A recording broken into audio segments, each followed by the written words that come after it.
Hello! Hi everyone! I've got a cat on my lap, you can see her tail. Hello everyone! Sorry, I haven't been around for a bit. Got a bit of a stomach bug.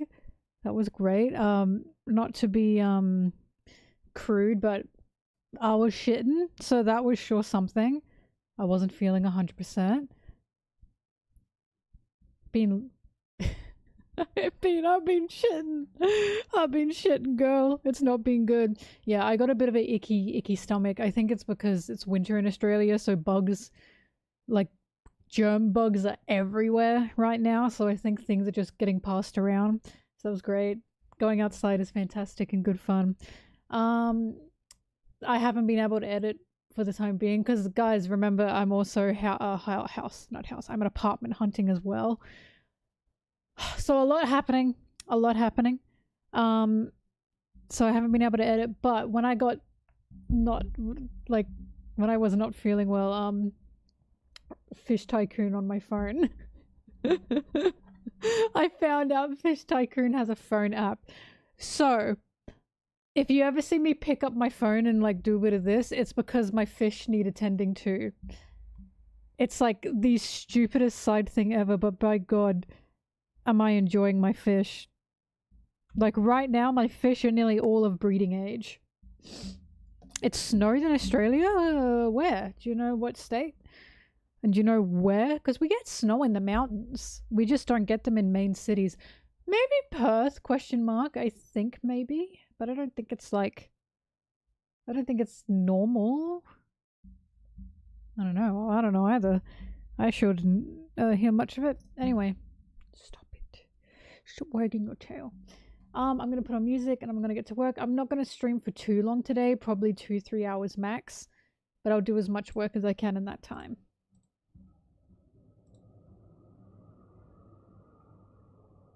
Oh, you can't hear it. Hold on a minute. Let me fix that for you. Properties.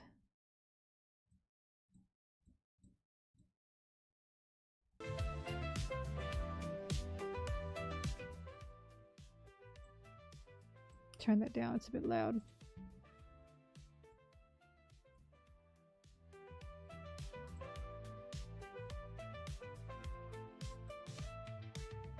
Austria. Yeah. Wait, Austria, isn't it summer in Austria? God, I don't know anymore.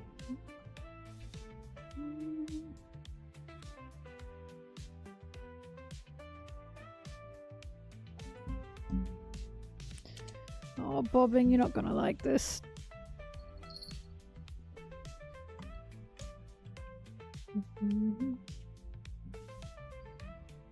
Okay.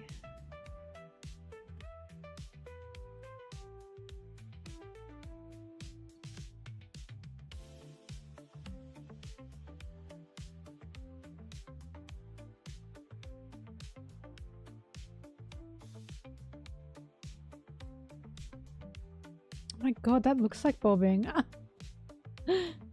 Evening.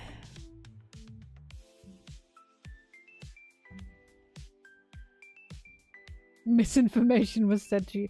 Look, we do get snow in Australia, it's just in the mountains.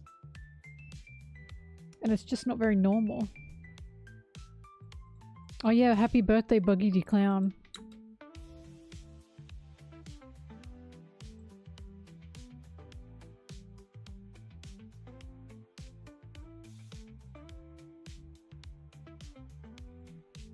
Howdy do, boys! Howdy do. I gotta open something. By the way, last stream we were talking about retcons. And some people were saying, not in this stream, but they were saying other people were complaining Gear 5 was a retcon.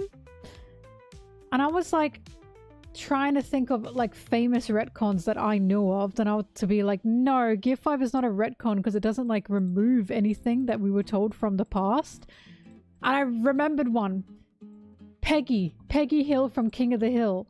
Her mother was retconned. Her mother used to be this like obsessive, pretty strict housewife that would that gave Peggy these insecurities, that made her a bit of a narcissist to try and like be better than her mum thought. And then I think in season 8 they retconned that and they made her mother some owner of a ranch that like owned horses and cattle, and I was like, what the fuck? That's a retcon. When you just totally remove Vivi being a Baroque Works agent isn't a retcon either, because that information hasn't just been upended.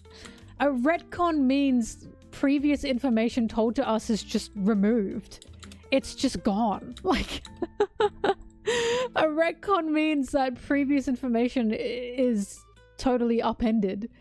Like, upended in the way as in the story is now ignoring that. That's what a retcon is. And like I said, that was Peggy Hill. Her mum got totally changed. In like season 1 to 4, I think it was, we see her mum sometimes. And like I said, she was just a normal housewife. Somewhere in, fuck, where did she grow up? It wasn't Texas, because that was like a point of her character. But her mum was just a normal housewife, like, living somewhere. And then in season 8, they made her mum a ranch owner. Totally different. Totally Montana, I think so. Totally different.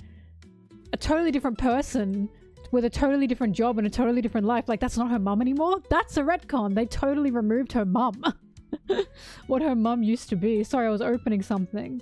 Which is why when I was like, no, Gear 5 is not a retcon because it doesn't ignore and remove previous information that we were given. That's why it was frustrating me, because I was like, fuck, I know there's one out there that I remember, but I can't put my finger on it. It was Peggy Hill and her mother. Which is why it's like, I don't think people know what a retcon is. I don't think people know what a retcon is if they're calling Gear 5 a retcon.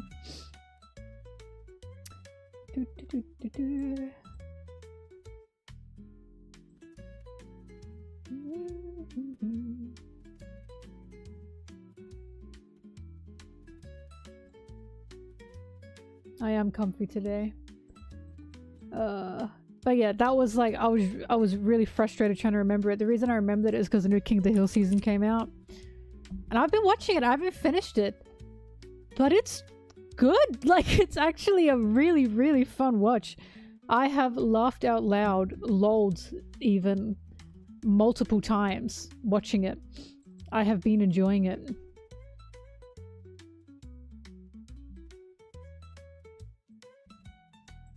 It's a lot better than the Futurama reboot. The Futurama reboot was not very good. It was very unfortunate.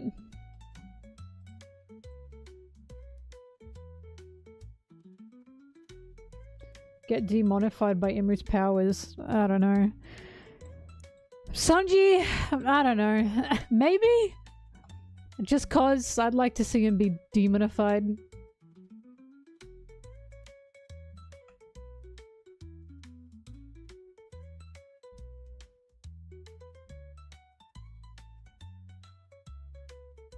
Okay, I don't have this page here yet. Sorry, I know, boring answer, but I haven't really thought about it much.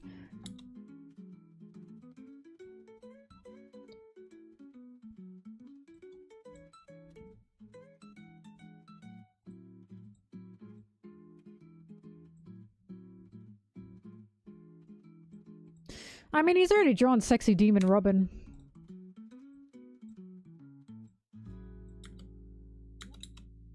I think the opposite. I don't think he wants to demonify Nami. I think it'd be funnier if she's yelling at a demonified Straw Hat going, "What is wrong with you?"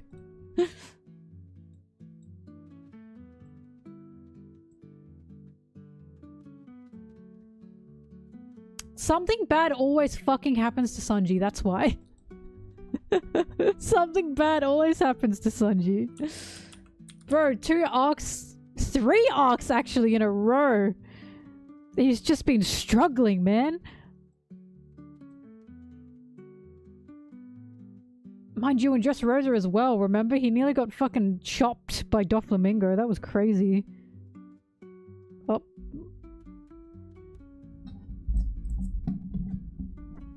I like seeing my blorbos go through things, that much is true. Hang on, my fish are ready for breeding. They have to go in the breeding tank.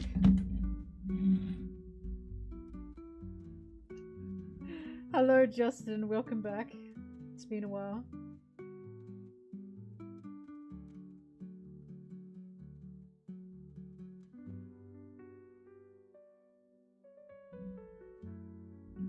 Yeah, some people like their favorite characters to have a lovely life and to never suffer. I like watching my favorite characters go through things.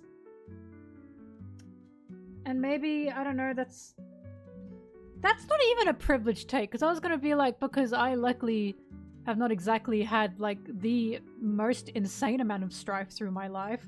But then I realized people who have, some also do like seeing that because it comforts them. To see their blorbo go through things that they feel similar about, or they've also gone through. So it's just, I don't know, we're just all built different, aren't we? We just all have different ideas and different likes.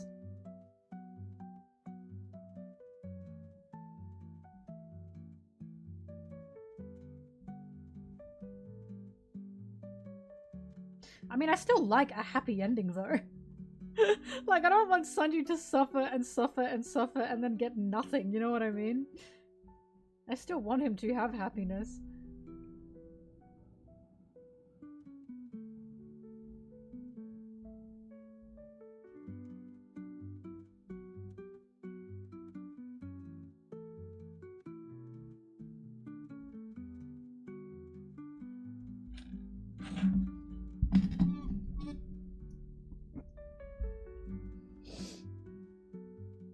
Writing traumatic backstories and giving your character a traumatic backstory is fun. And that doesn't make you a psychopath to think that. You're literally making up a character to go through things. That's drama, you know? It's fun to make drama when the drama is actually non-existent, you know? Because think about it, you guys like people enjoy drama. It's why they enjoy hearing gossip, and it's why they enjoy reality TV shows. And it's why people will like listen in on that couple fighting in the restaurant, you know what I mean? Drama is fun, but the issue with drama is it affects people in real life, right? So when you make a fictional character and you give them drama, that's fun. Because this is just a fucking fella going through shit, and you don't have to worry about him. Because he's not even real. That's why people loved Shakespeare plays back in the day. Because they were dramatic.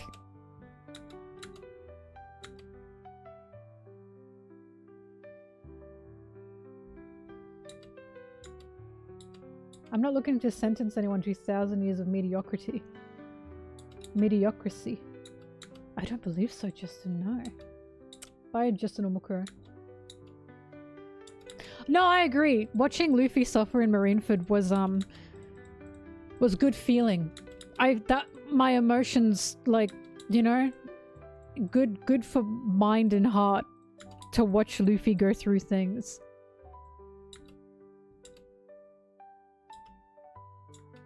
All I know is when a couple is fighting in a restaurant, every single fucking person in that restaurant is doing this. You know? Everyone is going to try to be listening in. Doesn't matter who you are. Like, you really have to not give a fuck if you're not trying to listen in.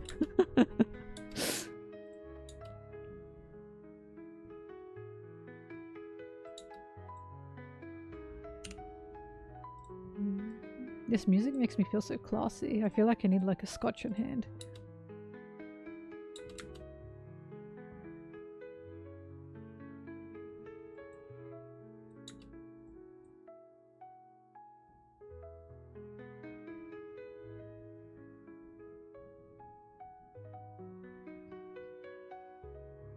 Maz, that is so beautiful. Oh my god, my beautiful King Coochie.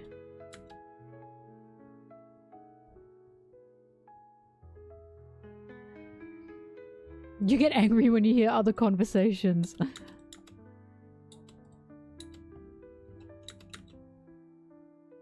Look, I do get peeved when someone's fighting in the restaurant because, like, take it outside. But if they are fighting, I'm still going to be listening to what the fuck caused this fight. Like, but I will be upset and awkward, like, oh, can they just go outside now? That's what I mean. So then you watch something that's not real and see, like, not real characters fighting, and you go, yeah, now that's some good, wholesome drama. We don't fight at the Baratie.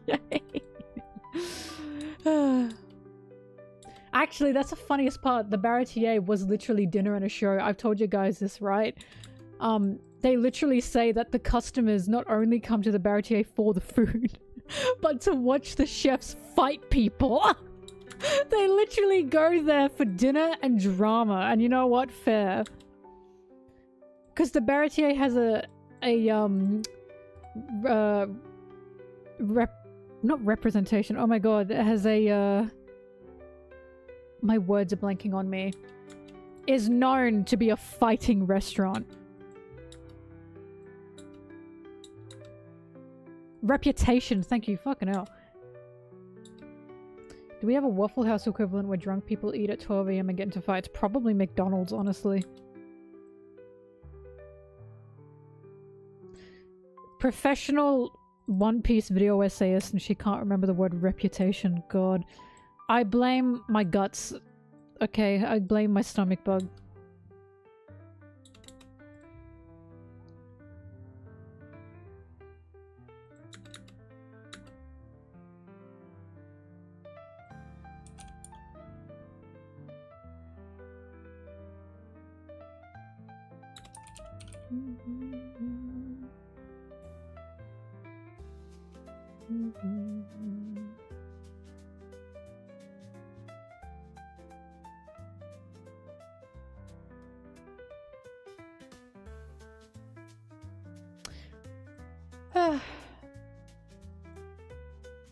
See? Sanji suffering. God, this was yes, this was such a good panel.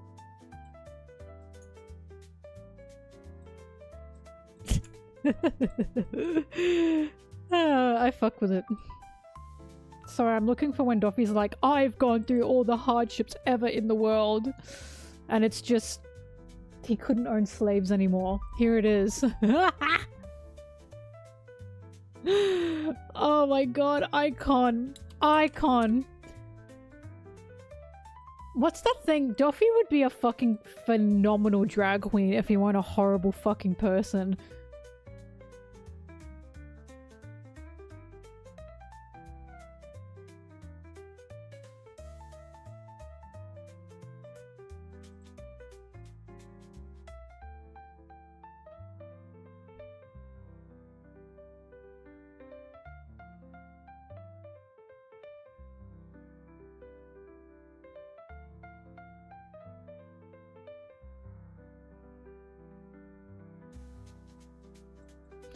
Do we have any fresh comments from Oda on how he views romance? I don't particularly know, but I do know that after Whole Cake Island, he said he kind of regrets the romance. Because he said people, like fans of both characters, started to dwindle. As in, he wrote a romance, and then he said he noticed that fans of the characters were starting to not like those characters as much. And it made him feel bad. I have to find that, but I do know he said that.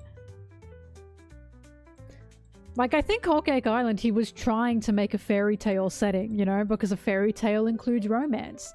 And I really liked it. Don't get me wrong, I loved it. But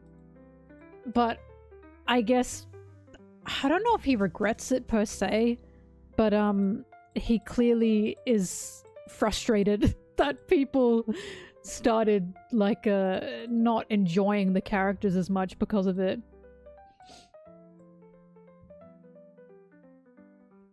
All I know is whenever Oda writes romance, he writes it for plot reason, which is what I always talk about. Whenever there's a character that has a partner or a child, it's in the plot. They don't just have a partner and they don't just have a child. You know what I mean?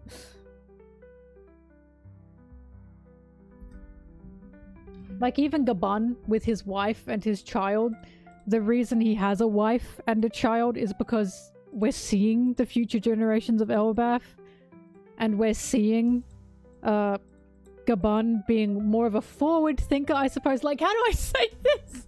Gabon literally popped up and went, yippee, mixed races. Like, it's a good thing, don't get me wrong, it's a good thing. But that's why he had a child. And also so he could be held back by doing anything to help Elbaf because his son has quite literally been taken hostage. But at the same time, what I like about it is Colin is not only just there to be like an extension of Gabon. Colin is also his own character that's clearly about to like go through something, because that's what we can see, you know. But this is why when people go baba this baba that about like couples in One Piece, it's like the only reason Oda would write a couple or children, like people having children, is for a reason. Majority of characters that have children, like blood children in One Piece, tend to be royals for obvious reasons, right? Which is why when I look at Vivi, it's very interesting because she clearly doesn't want to get married. She doesn't want to be paired up with anybody. That was the whole point of this scene with her and Cobra. Cobra was like, please, can you pick a suitor? And Vivi went, no. Vivi went, nah. Don't want to do that, which is why I'm thinking I don't think there's going to be monarchies anymore by the end of One Piece. I don't think there will be any more kings and queens by the end of One Piece. And I think Drum Island was supposed to be the beginning of that, showing that they don't need kings and queens, because Dalton was elected king, but he didn't want to be. By no means is Dalton a royal, and he doesn't see himself as a royal. So I truly do think that kings and queens in One Piece by the end of One Piece, they're not going to be there anymore. I think they're going to be gone. I think, like, we are supposed to be seeing that someone like Vivi, right? She may possibly be the end of this cycle for Alabasta, and will possibly be the end of the cycle for the world.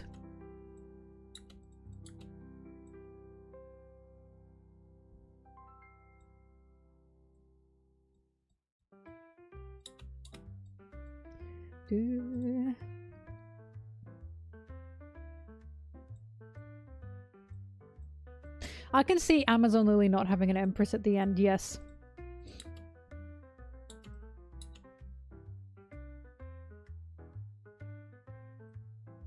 Because the Empresses keep falling, do they not? Or they keep being shunned or kicked out because of things. Like, the more I think about it, the more I'm like, I think One Piece is going to end with no monarchies. And when characters try to replicate kings or try to replicate the power that someone like Imri has or kings or queens have, it never ends well, does it? And also, of course, there's nobility by blood, which Oda clearly doesn't like, One Piece doesn't like. So I can't see it being something by the end of One Piece. I'll be surprised if it still is.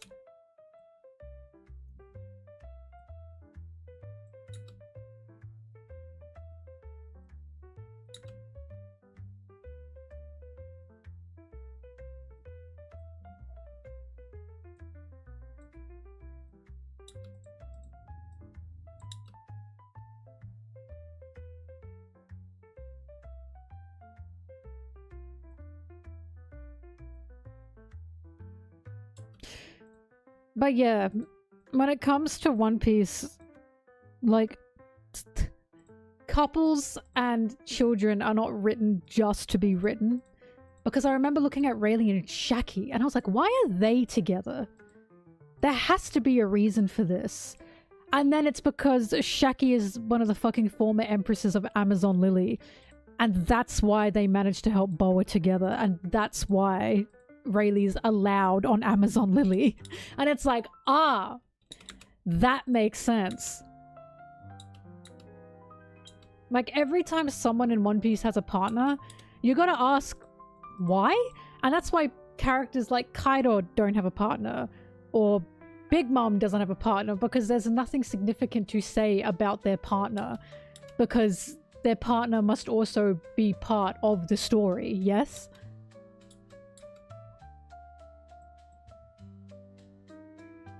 Or their partners, unless it was Lola and Chiffon's dad.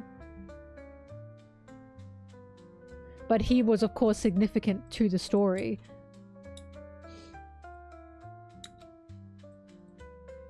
But this is what I say, Oda doesn't just fucking add things willy-nilly. Because I just remember looking at Rayleigh and Shaki and I'm like, I remember for the longest time, I was like, there has to be a reason these two are together. Who is Shaki? Who is she? I remember when I read the chapter when we discovered she was an Amazon Lily Empress and I remember saying, that's why they're together. Because she did have some significance to the story and to Rayleigh's own life regarding Amazon Lily and Boa Hancock and the Boa sisters.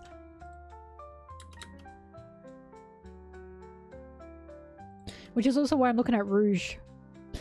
And I'm like, who the fuck was Rouge? She was a D, right? She had a D initial? I wonder if we're gonna find out more about her.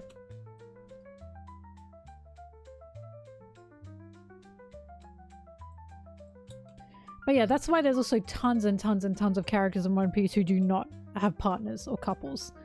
Such as, like, characters all the way into their 40s to 50s to even 60s who do not have partners. Because it's not significant. It's just not significant to the plot. There's no need for them to have it.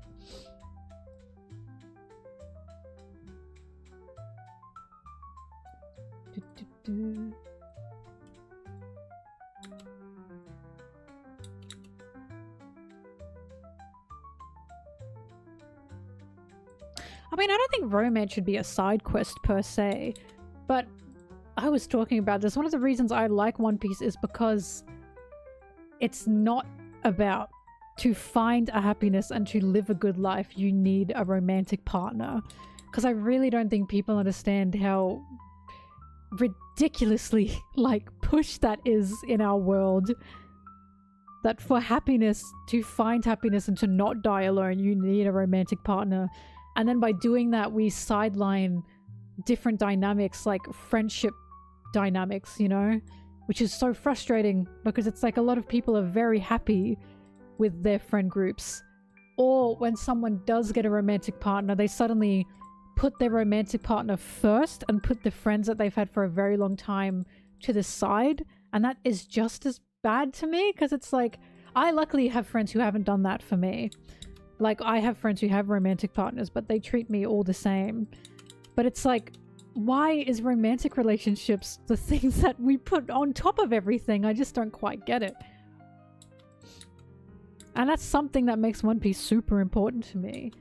I like that we're seeing people, both old and young, who do not prioritize romantic dynamics or partners in their lives to be happy. They're just enjoying living life with people that are important to them. I like that shit.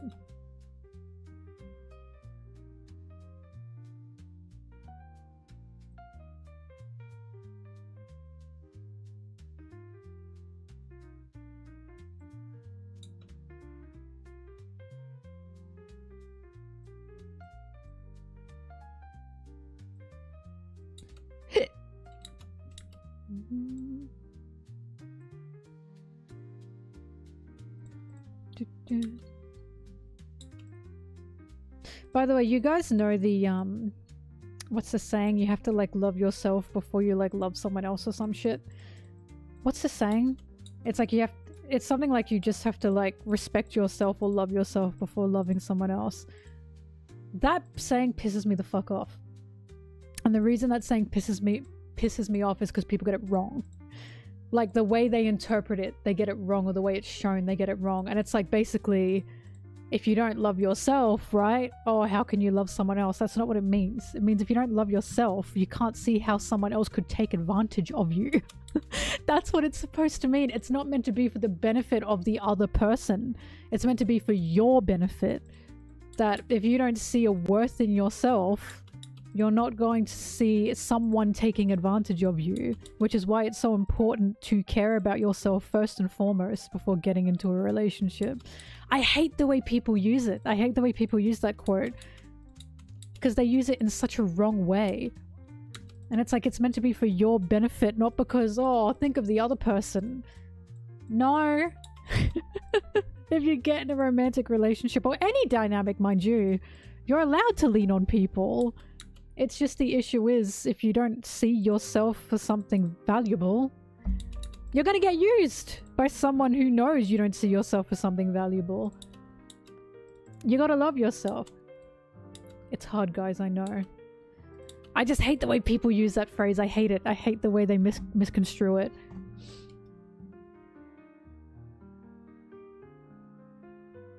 That's right. It implies people are unworthy of love if they're faltering. That's what it is. It implies if you don't love yourself, you are not worthy of someone else loving you. No. It's literally, if you don't love yourself, someone will try and take advantage of that. You just have to see the warning signs. That's it. That's exactly it, Justin. That's why it really pisses me off.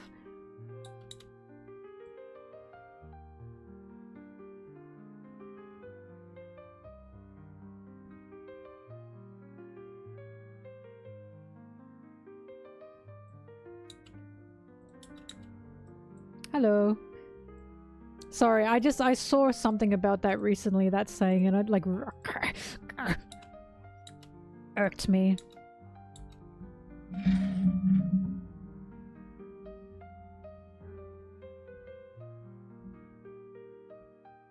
Oh shit. My fish are giving birth.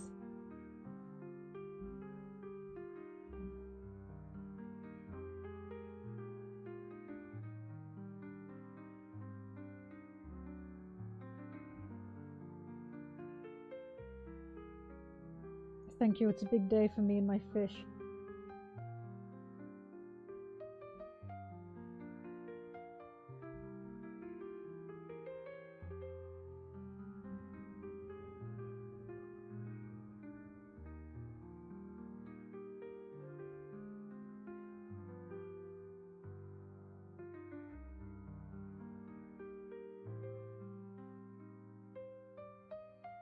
Oh, whoops.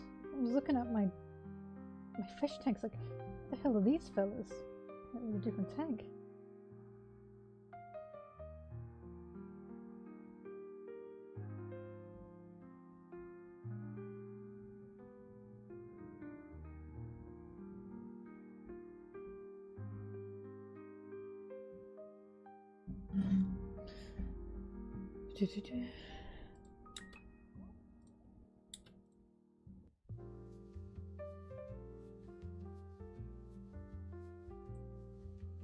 New York City, it's big. Obviously. I'm gonna say something blasphemous. Comparing New York City to somewhere like Paris and somewhere like Tokyo and somewhere like London, New York actually doesn't have that much to do and see. It's kind of the same thing every block over and over and over again. That might sound crazy to some people, but when I was in London, there were like a lot more musicals and a lot more shows on than just Broadway. Do you know what I mean? It's like it's impressive. New York Broadway is impressive, but I was like, I'm struggling to find things to do in New York. And every time I looked up what to do in New York, it was like the same things over and over again. It was the Empire State Building. It was Ground Zero. It was seeing the Statue of Liberty. And it was I think the Rainbow Room, if that was even still a thing. And Broadway. And it's like, you can knock all that out in a day. I was kind of struggling to find things to do, so I was just eating at different places every day. But it was kind of honestly the same, like, I'm not trying to be mean, but I was like, this is kind of the same thing every block. And I didn't really know how to feel. It's big though, it's really big.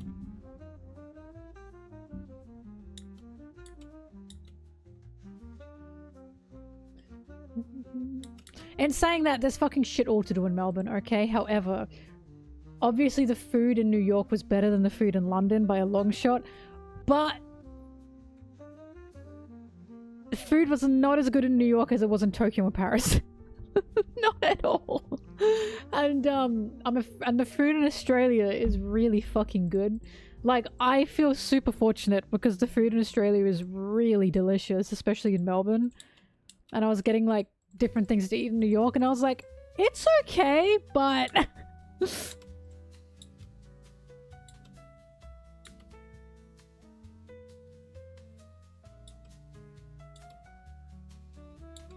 Also, I'm not against the Straw Hats disbanding, by the way, by the end of One Piece. But because I am a believer of there are different stages in life. Not everyone stays in the same place. Not everyone stays with the same people. That's fine. They can still be a family. My thing is what would make them disband. Like, I'm not against them disbanding because I don't think... that's the other thing. I don't think they disband. I think they'd still be a crew. They'd just be in different places. Do you know what I mean? But, like... my only thing is, what would make them disband? Like, what would make them part? I just don't know, because I was talking about this on Twitter. Every single crew we see that is broken or apart or disbanded, it's because someone died on the crew. It's always because someone died or someone was dying. It had nothing to do with, like outside forces, I'd say. Or, like, people wanting to go their own way. Lucifer! Morgob's fucking with you.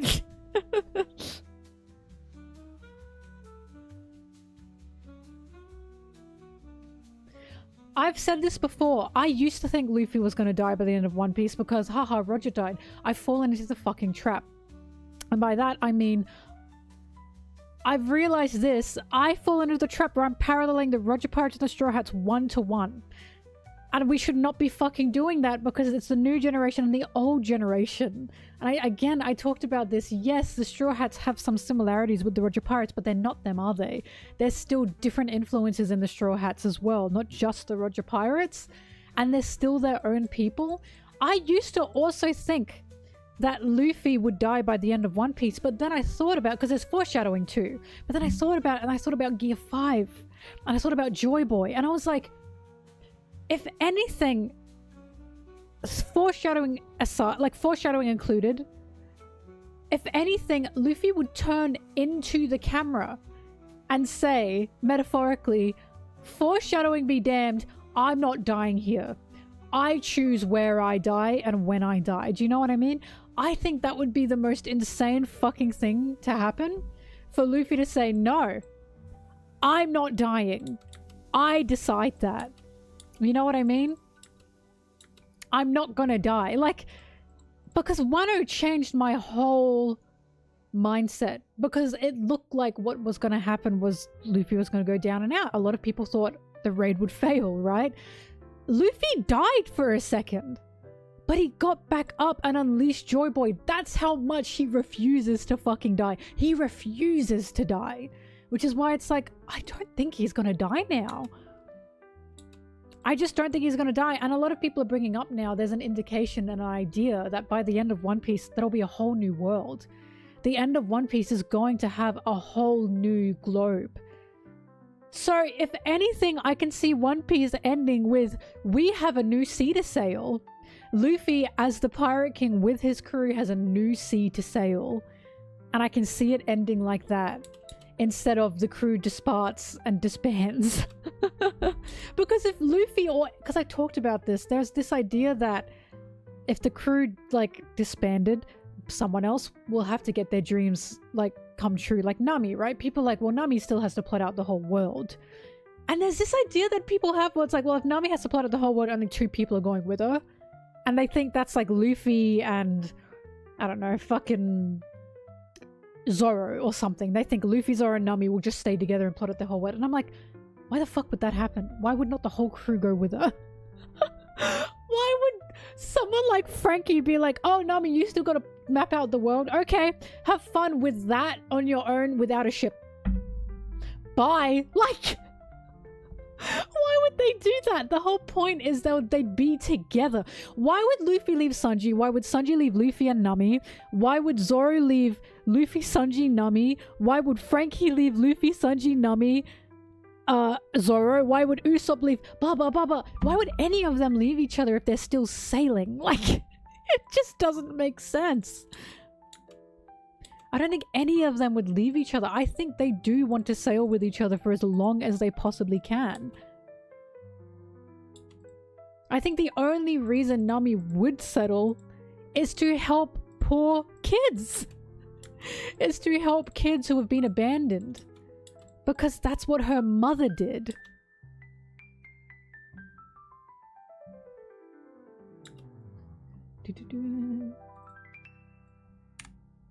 Diddling.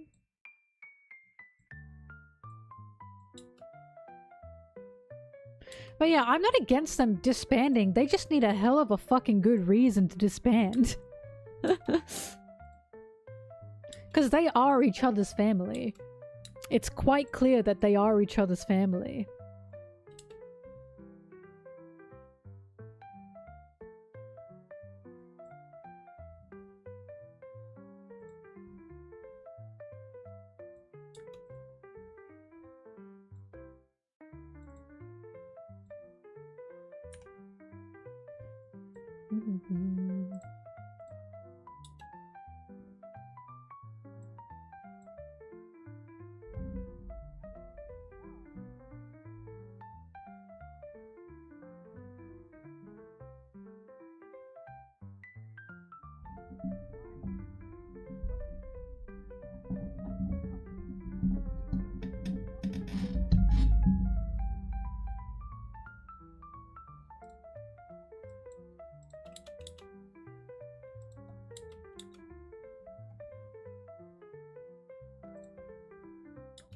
I will say it is incredibly frustrating when people go, well, this other shonen did it.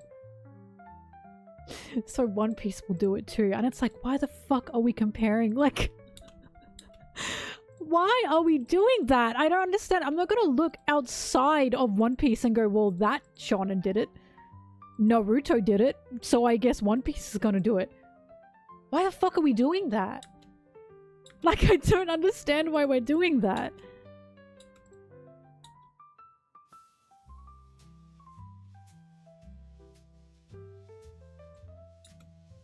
By the way, I need to make a short about this. I've been meaning to, but like I said, my tummy's been funny. When I said Gear 5 was Oda going against the grain, people were like, what? How? And so, how do I explain this? A lot of people will use the word like this manga or this series. Fuck, what's the word? I'm forgotten the word again. Is unconventional. They'll be like, this series is unconventional. Do you know how many fucking times I heard about Jujutsu Kaisen? How many people said this is unconventional? And then you watch it, then it's like, this is not unconventional. This is not unconventional. This is a shonen. I think people don't know what unconventional is. I think if you're stuck in the shonen sphere and something feels a little bit different, you call it unconventional, and it's like, no, that is not unconventional. These things are shonens, like, point for point. So I call Gear 5 unconventional by shonen standards, and so many people are like, how's it unconventional? And it's like, these are shonen fans saying, how's it unconventional? And it's like, you keep using words unconventional, unconventional, but then when something actually is unconventional,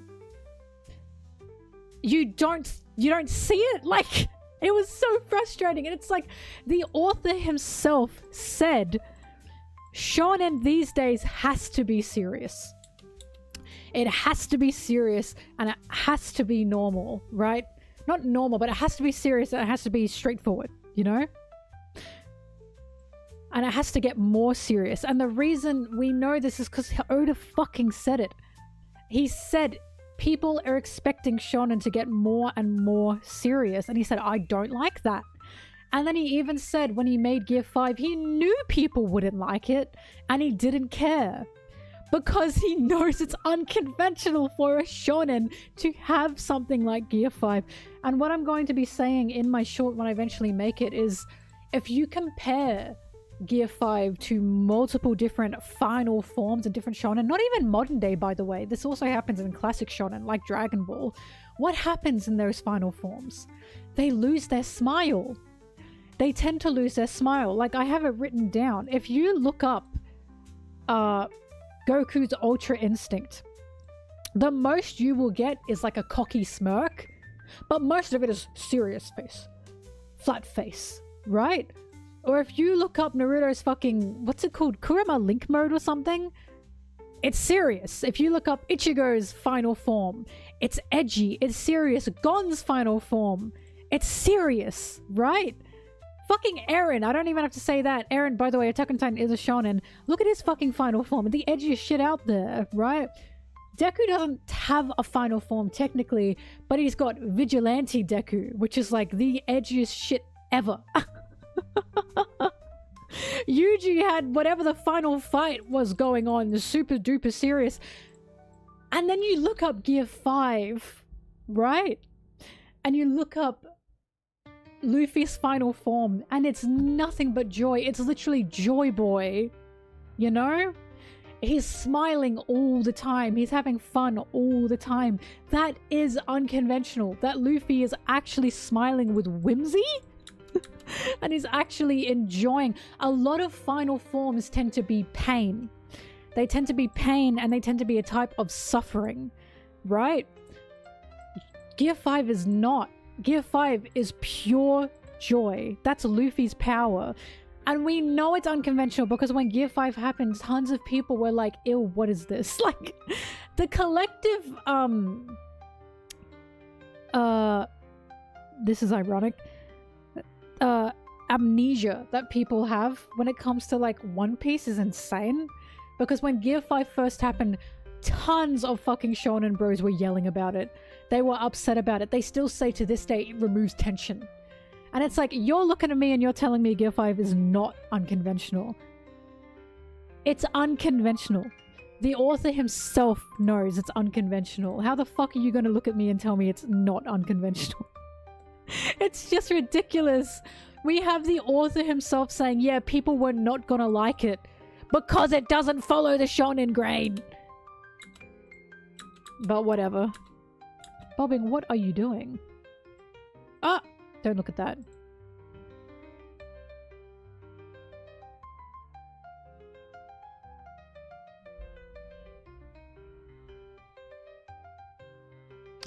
Oh, purring bobbing.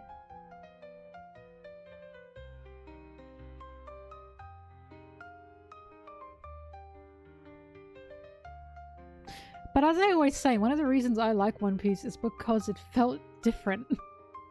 It's why I liked it so much. Like, I'm speaking as the person who is not a shonen fan and I love One Piece.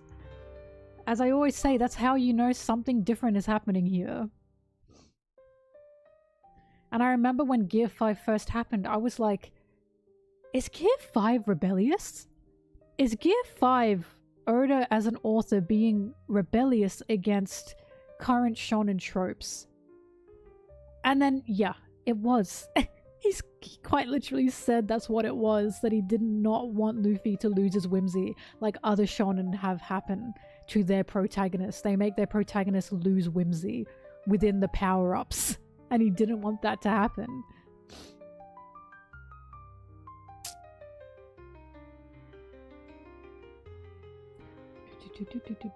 Also, Tsubaki, you said something about JJK is unconventional because the writer liked BL or something. Didn't the Naruto writer also like BL? I thought he liked Sasunaru or Narusasu, whatever the fuck. I thought he said that. I thought he like collected art of it. I thought Naruto was also technically BL friendly.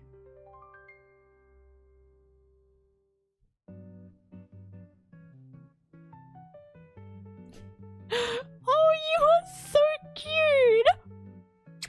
You are the cutest girl! I mean, we know Oda reads shoujo. I don't know if he reads BL. We should ask. I'm still convinced his wife is a Fujo. I'm so fucking convinced his wife is a Fujo. After seeing the art that his wife made of Sanji and Law, I'm like, this woman's a Fujo. There's just no way she's not.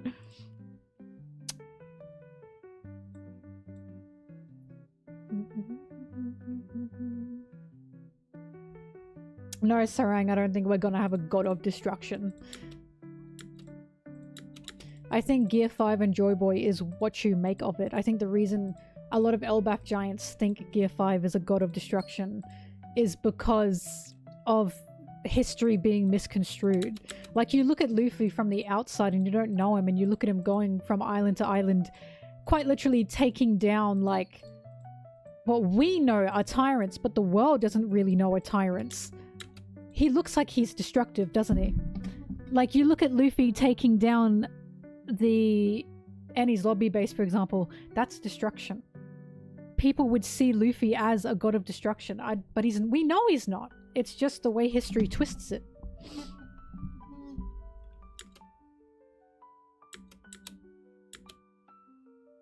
Howdy do, boys.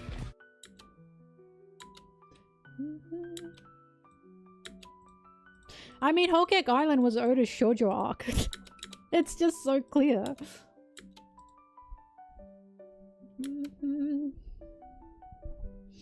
And he gave his shoujo arc to his most shoujo character, which was Sanji, because he's a shoujo prince with a bit of perv in him. To be fair though, shoujo, this is what gets me, shoujos also have perv characters. It's not specifically a shonen thing. It's kind of just unfortunately a whole kind of manga thing. Pervs are everywhere.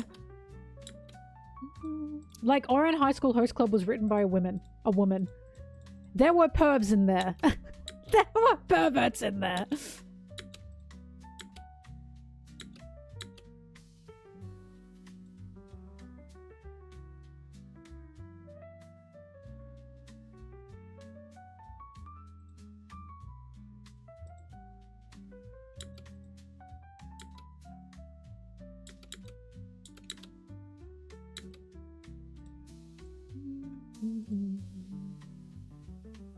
Bye-bye. Have fun in your baby classroom for babies.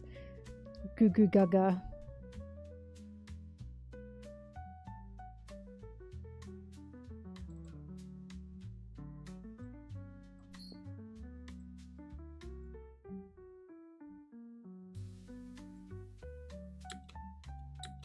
I have to bring this up. Did you guys see the Labubu girl? The 24k carat gold Labubu girl?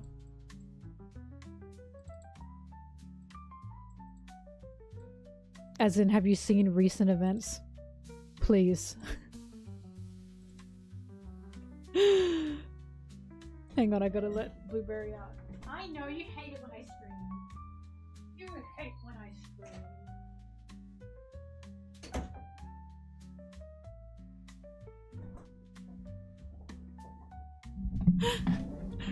Sorry, this woman, she was an icon to begin with because she kept spray painting Labubus, and she was like, I own the one and only 24k carat gold Labubu. But the night she had her fame, she also lost it because she kept making like Labubu jokes. But she made one where she was like, I have the one and only KSI Labubu. And she made the Labubu look like a blackface doll. It was horrendous.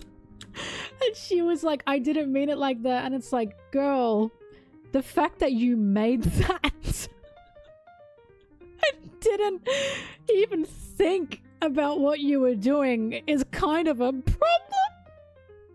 Sorry, I'm laughing because when I saw it, my jaw dropped. It fucking dropped. I was like, what the fuck? It was horrible. Yeah, she's lost all her fame in a night. And I remember the comments, like, it was gone. It was deleted in like, what, 10 minutes? Not even. Not even. And like, all we get are re-uploads now, and the comments are like, how did she not think about this? It was pretty bad. Again, it's cracking me up because it's like, how are you, like, how do you not think about that? It looks as bad as you think it would look. Like, it's pretty bad. My jaw just... I just keep thinking about when I first saw it and my jaw dropped and I was like, girl, what is this? Oh fuck, what did Hawk Tua girl do? Hey Kason.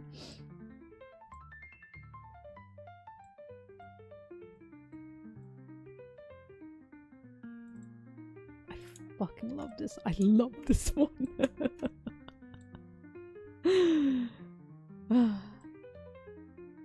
Crypto scam. Ah, classic.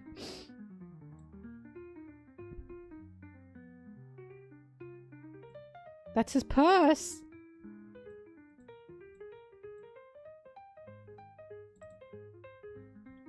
This is such a good frame.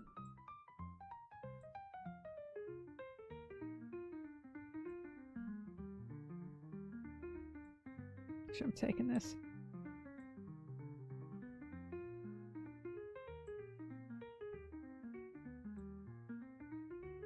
Don't say Labubus are the new Beanie Babies, because Beanie Babies were actually cute and fun. Hang on.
I had a favorite Beanie Baby.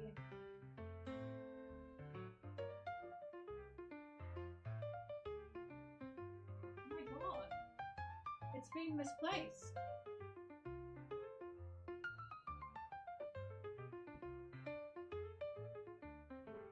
Okay, it's probably under that pile of clothes. I was gonna go get my favorite one, but I must have put it away. It's a Bilby.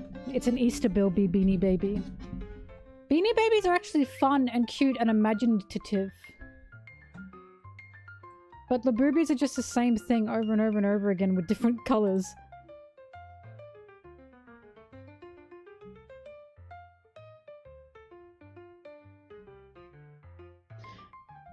I don't remember people buying Beanie Babies because they thought they were going to become super valuable, no.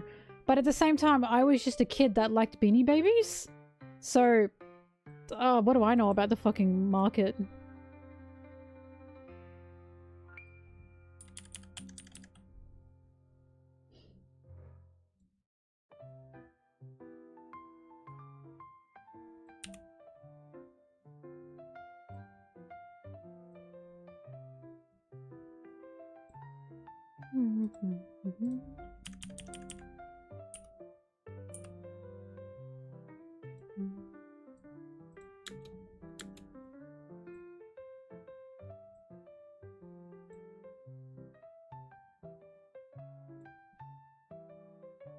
Yeah, I have a sneaking suspicion Labubis are not going to be lasting very long, honestly.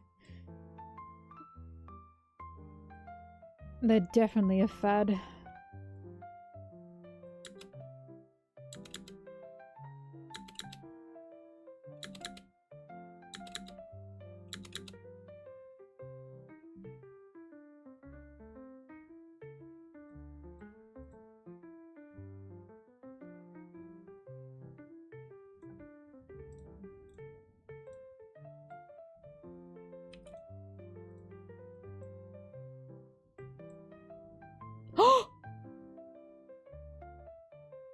What the hell?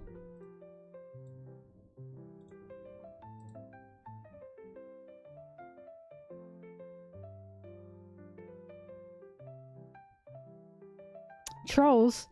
Nudity. Oh, my fucking fish is sick.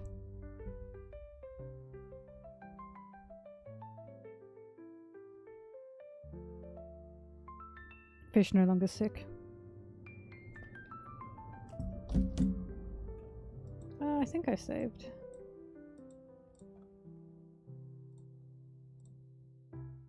Yes.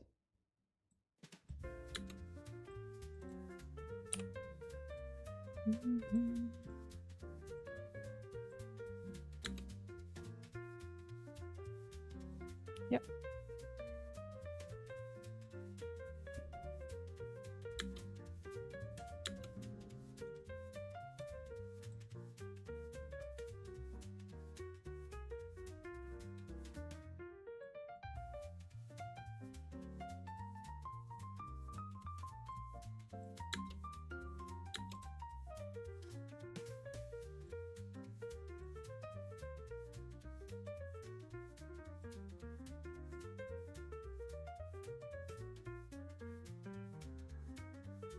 Gonna say, girl, what is going on with you?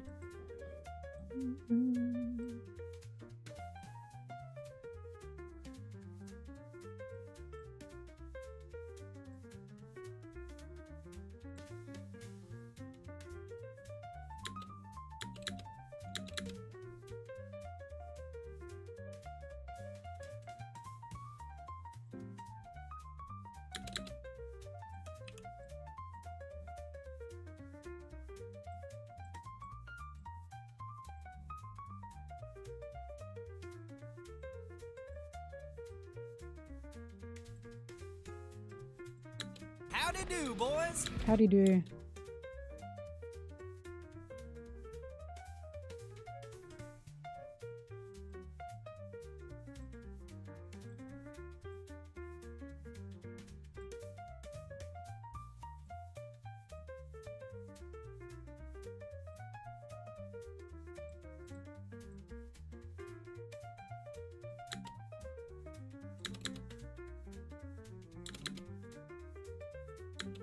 Feeling fine.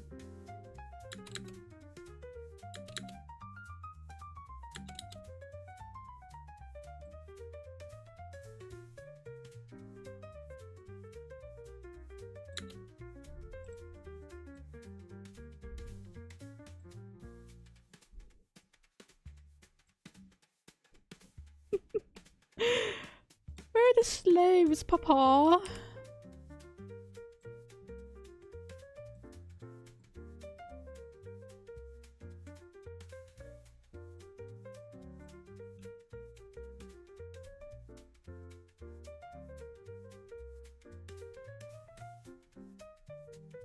Really? They bought tons of Beanie Babies in the 90s because they thought they'd go up in price.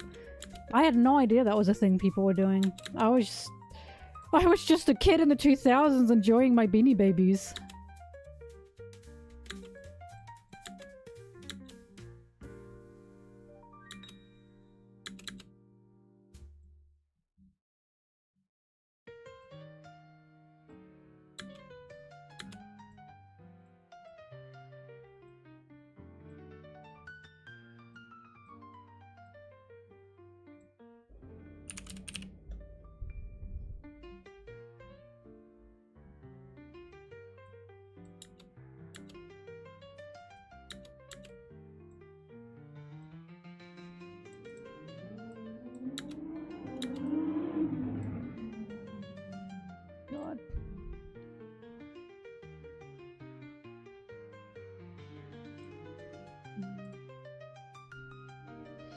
A Princess Diana Beanie Baby.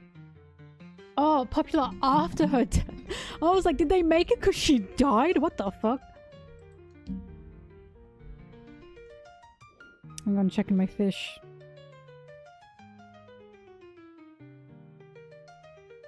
They are growing well.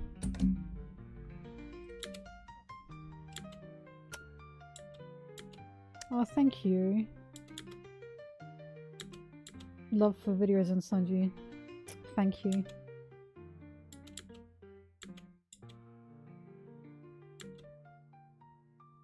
Bye, Justin. Have fun.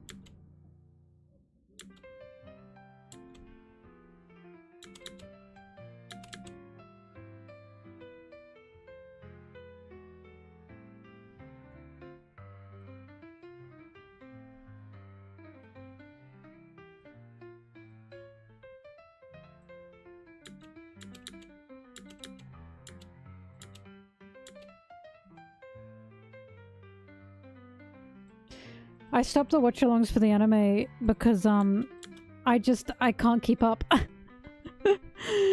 Because I'm busy is the answer. And I watch with a friend. to the anime and she's also busy. It's just a bit more difficult.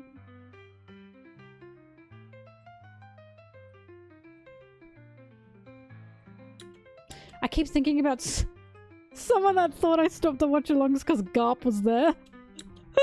It's like, damn!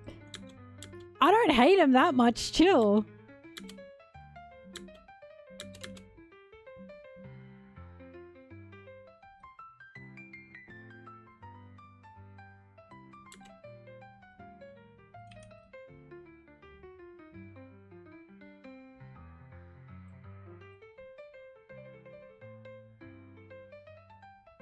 Right, how fucking dare Garp appear in the new chapter? I don't want to see that bum. That bum.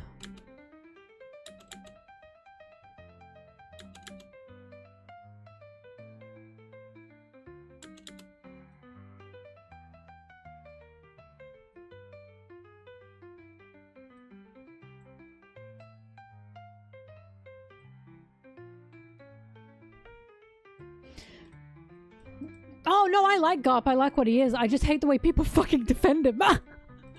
I hate the way he let his, like, kid die in front of him. And people were like, well, what could he do? Anything else! Fucking anything! Why are you defending this fucking guy? Oh, but he's a Marine. I don't give a fuck! If Luffy can, like, make his way through Impel Down, get poisoned, undo the poison, get out of Impel Down, sail over to Marineford, fall from the sky and run to get Ace, Garp can fucking uncuff the guy. Like, Garp can do more than just fucking sit there and pretend to take a hit. Like, fuck off. Like, I hate how people defend him. It's just insulting in my opinion. To Luffy, it's insulting. Because it's like, I understand it's like if people are like, well, it's a... Because the way I read it is Garp is fucking brainwashed. Garp wants to believe the Marines are good. He wants to believe he can do good in the Marines, but we are watching the opposite. We are watching that Garp knows Ace doesn't deserve this. He knows Ace doesn't deserve to be executed, but he's sitting there and letting it happen anyway. Because he's fucking indoctrinated. He's a government dog and he doesn't even really know it, right? That's the point, in my opinion. That's what Garp is supposed to be. But instead of people seeing it like that, they go, oh, poor Garp. Garp is not the fucking victim here. He's not the victim. Ace was the victim. Like, we shouldn't go, oh, poor Garp. We should see Garp as an example of this is what happens when you are stubborn. And you don't see the outside world and you don't see outside, like, people... And you don't see the different sides for what they are. That's the issue with Garp. He's just so fucking stubborn that he refuses to even challenge what the Marines are. No, I think Kobe's being indoctrinated. I think it's the same. I think there's absolutely no coincidence that Sword saved Kobe and now Kobe is like, sorry Luffy, you gotta take away your dream. I think there's absolutely no coincidence that that happened.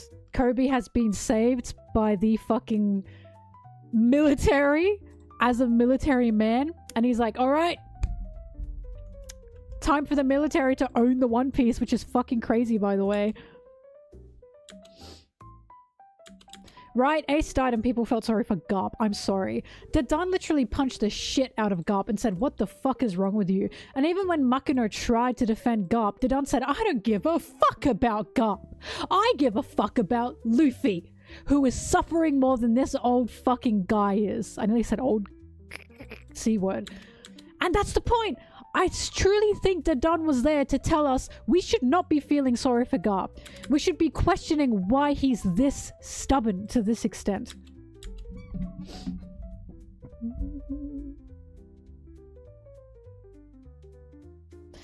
Guy with 3 eyes, but that's the issue.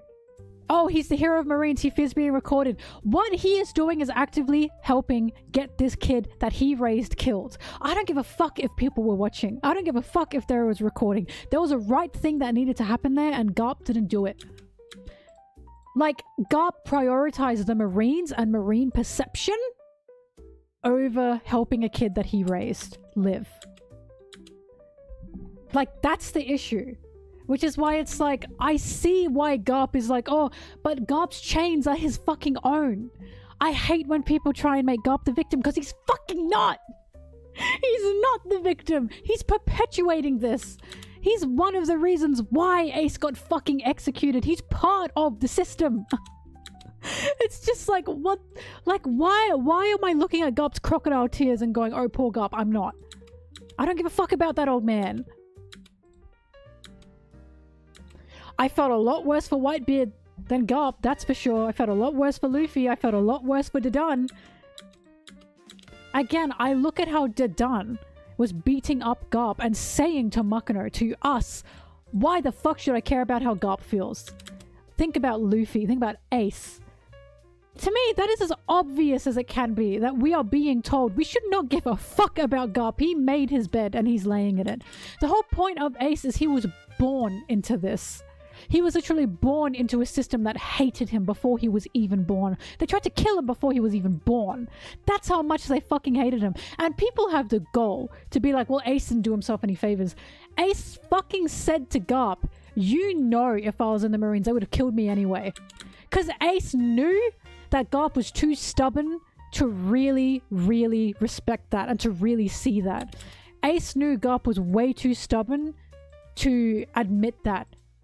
We have to remember, the world government and the Marines saw Roger as the greatest evil. The greatest evil.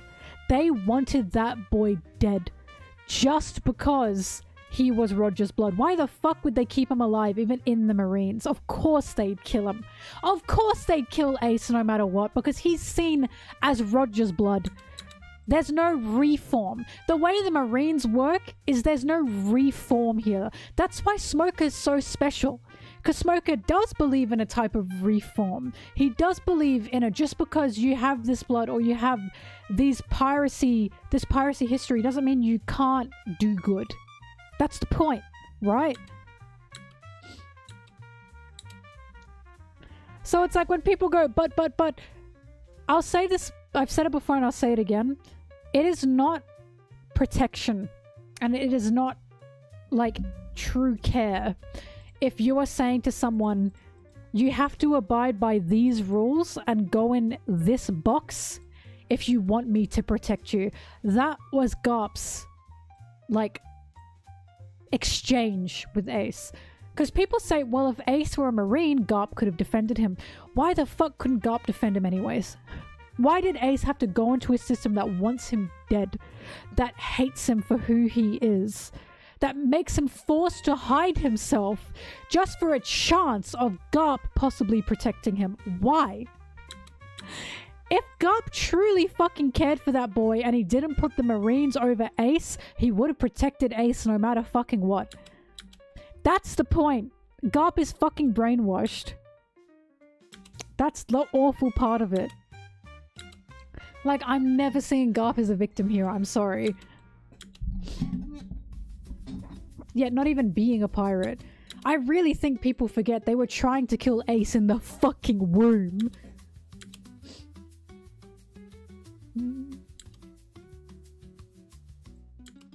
If Garp gave a fuck, he would have seen what happened on God Valley and gone, nah, fuck this. Like, that's clearly what happened to Dragon. Dragon saw something happen with the Marines. He saw the Marines do something or be part or something or be placid in something, right? And went, no, this is not justice. This is not justice. Like, I truly do think the point of Garp and Dragon is they are both stubborn, right? But Garp is especially stubborn because he's trying to prove to his son the Marines can be good. I think that's the point of Garp and Dragon existing side by side. I think Dragon is seeing the Marines and saying, no, they're fucked. And I think Garp is such a stubborn old man, he's trying to prove to Dragon there is good in the Marines. But there is good in the Marines. The issue is that good can't possibly grow because of what the Marines uphold. That's the issue with the Marines. I know I have to make a video about Garp, but I'm waiting for the Dragon confrontation. I'm waiting. Because you know, if I don't wait for the fucking Dragon confrontation, which will definitely happen, we'll see the Dragon and Garp confrontation of what happened to them. in the past, people will fucking argue it. That's the issue. I need to see that. I need that as my solid proof. That will be the nail in the coffin. That I told you guys, this is the point. Garp is stubborn and he's brainwashed. I need that nail in the coffin. I do think we're gonna get that, because now that we know Dragon was in the Marines, why else would Dragon have been in the Marines unless Garp pushed him into it? Unless Garp told Dragon the Marines are justice. Dragon clearly believed that at some point.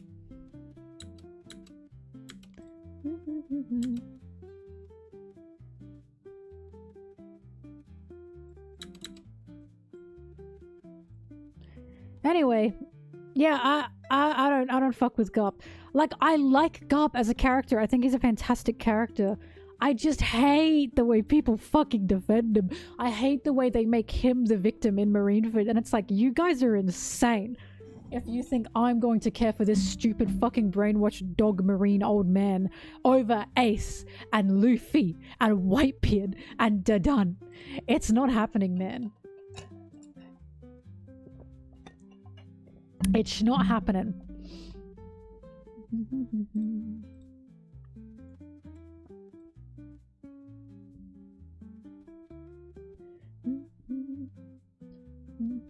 But yeah, I really am hoping we get to see what happens with Dragon leaving the Marines, but it has to relate to Garp. Surely it has to relate to Garp. Because again, why would Dragon have thought there were justice in the Marines and been in the Marines if Garp hadn't pushed him into it? And even when we saw a flashback of Garp when it came to Fullerled, like, and we saw like how Kuzan became Garp's apprentice. Garp was beating up the fucking ship going, "Ugh, my idiot son who left the Marines." So they clearly had a falling out, you know?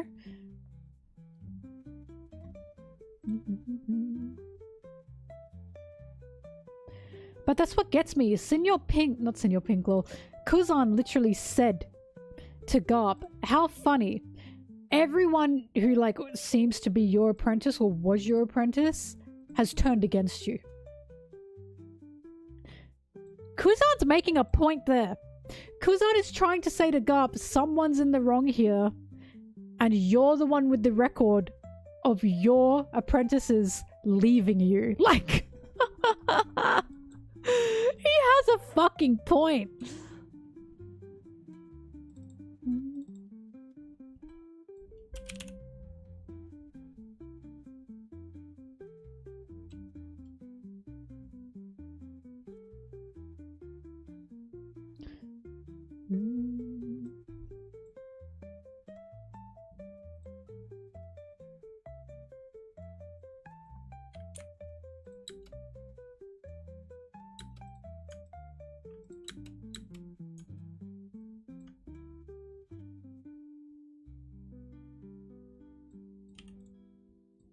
Kuzan betrayed Garp. Meanwhile, Kuzan left the Marines because he literally watched a genocide happen, like, partially by his hands. Like, that is clearly the reason why he was like, no, this is not good.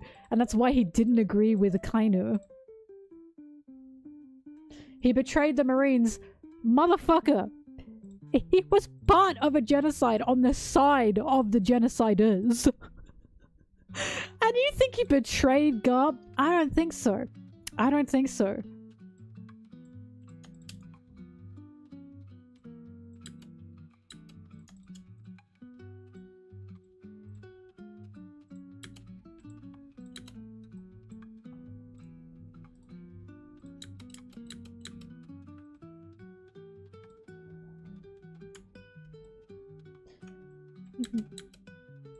Well, Kuzan clearly wants to change something, but he doesn't know where to go. This is why people thinking Kuzan is like a spy or an agent.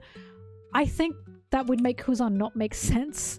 I think that wouldn't be good for his character, because what I'm seeing is the Marines are literally creating these powerful, powerful people. But then once these powerful people leave, where the fuck do they have to go? Right? Where do they have to go? What do they have to do? And then someone like Blackbeard comes in and says, I can see you want to change something.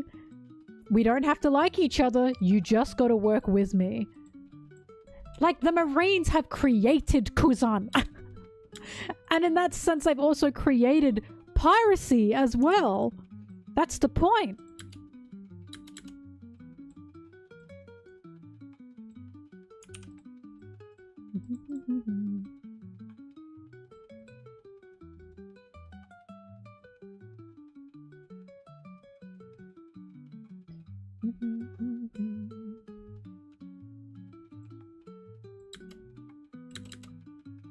On my life, you'll never see me defending Garp. You'll fucking never see me defending Garp.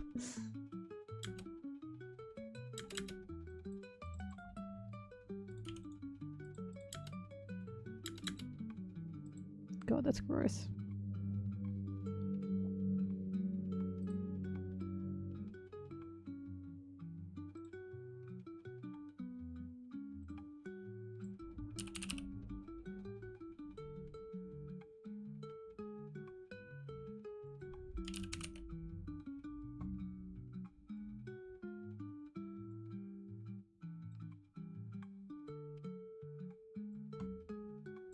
That is so loud, God. Can you guys see the name of this?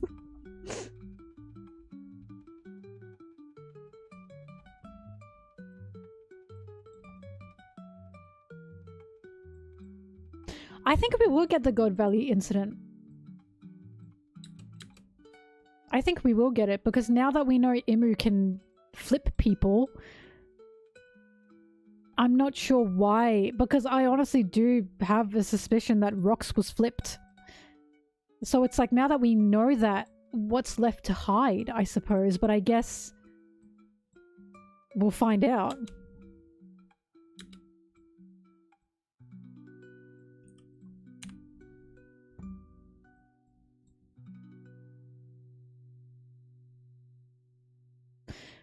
But at the same time, what Rox is doing still has to connect to Harold in some way, which is why I'm like, well, I guess it can be saved for later. Like, it can be saved for actually Garp confesses what really happened, you know what I mean?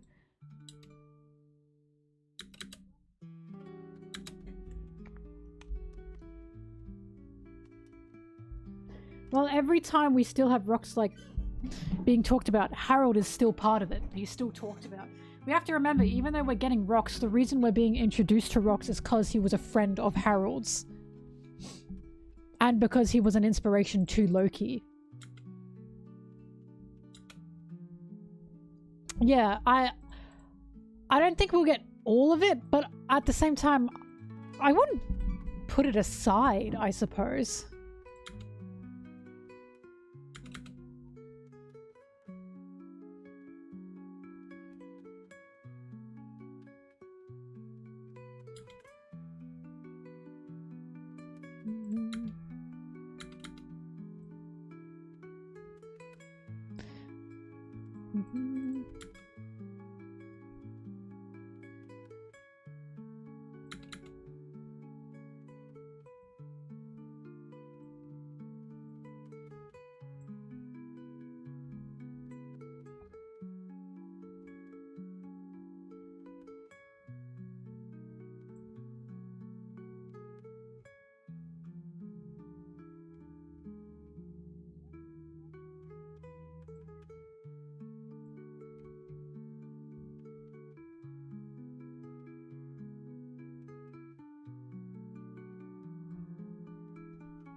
My chair squeaks.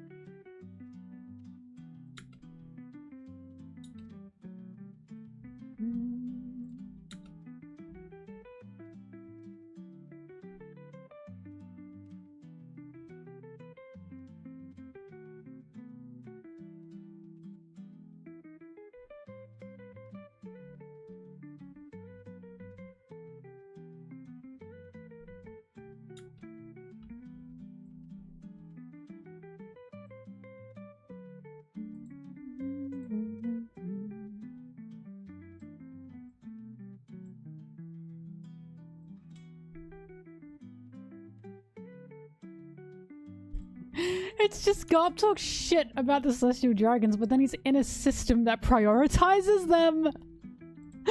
Like, if a celestial dragon says to a marine, any marine, you protect me, guess fucking what? That's your job, mate! Like, how fucking dumb is that? That's why he's such a hypocrite. Because he's like, oh, I didn't want to get a promotion because I didn't want to take orders directly from the celestial dragons. Motherfucker, you still take orders from the government, you dumb bitch. Like, you are still within the system that prioritizes the world government and the celestial dragons. You are such a fucking idiot. He's such a stubborn idiot, I cannot. But again, I think that's him being blind to it. I think he is willfully ignorant of that. He wants to pretend he's not doing that. I think he knows, and that's what upsets him.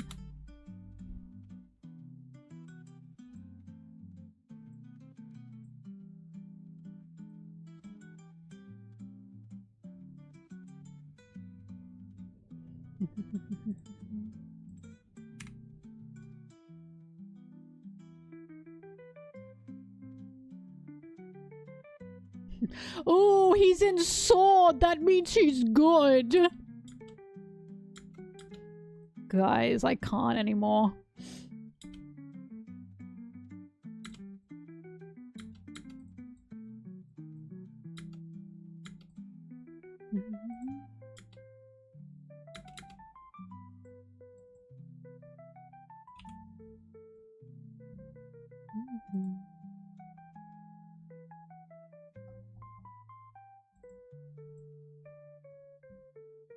Oh fuck, I didn't Tandoori. I totally forgot. Sorry, it's been a hell of a week.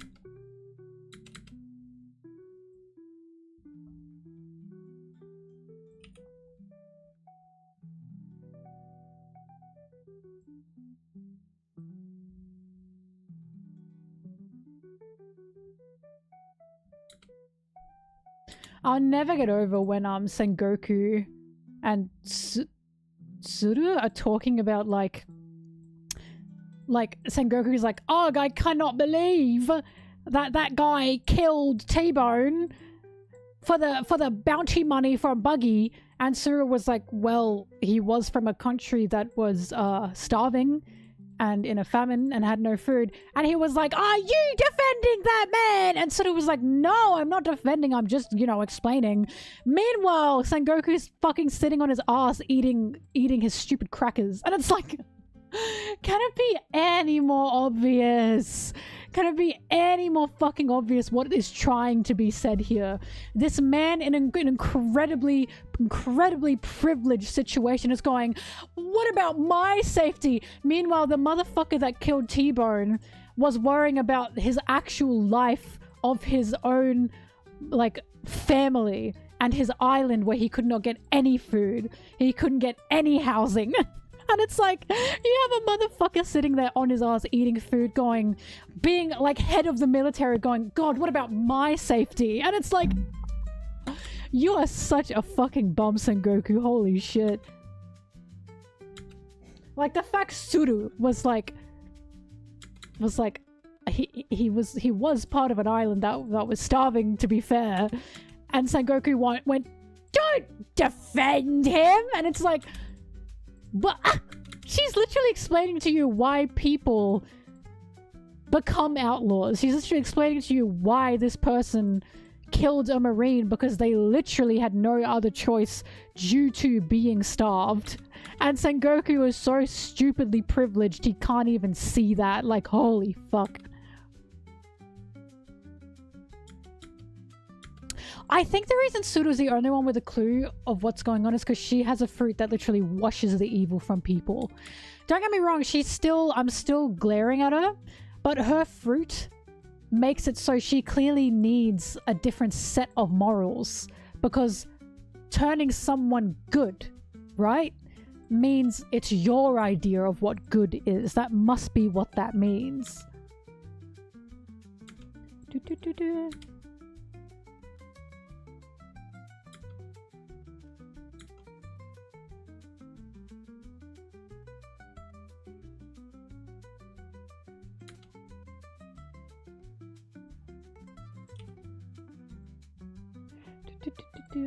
But yeah, I think about that scene all the time. Not only because it's from one of the most iconic chapters ever, the Shuggy breakup, but also because just the way Sengoku was like, ugh, how could he, sitting on his ass in the cafeteria eating. While the other guy only did it because he and his family had no food or money and were starving. Just insane.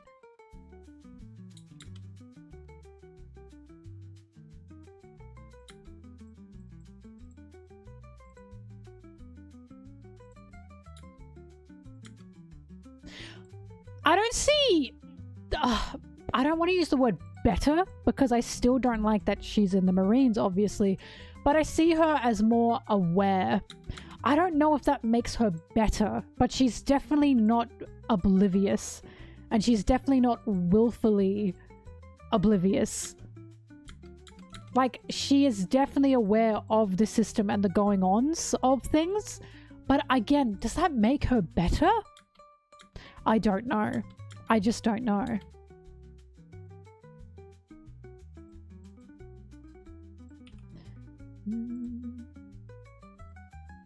Yeah, in a way it makes her worse, doesn't it? That's why it's like, I wouldn't call her better, because I think being aware of it and still being part of it is a problem. But mind you, Smoker's like that too. He's fully fucking aware of it. But for some reason, he's still a Marine, which is why he confuses me. I want to know more about you, Smoker.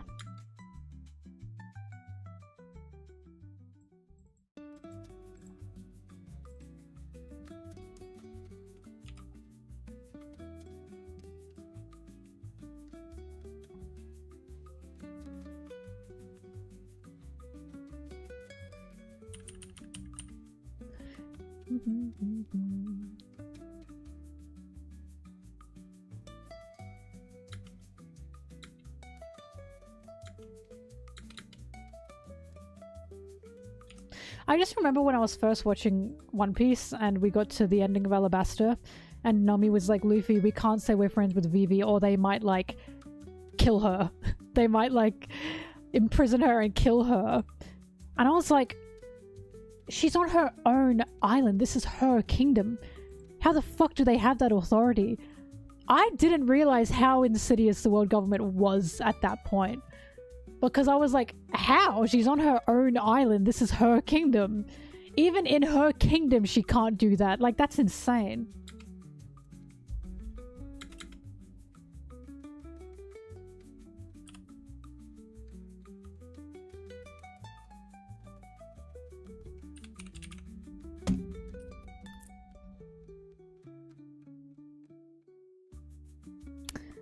Hi.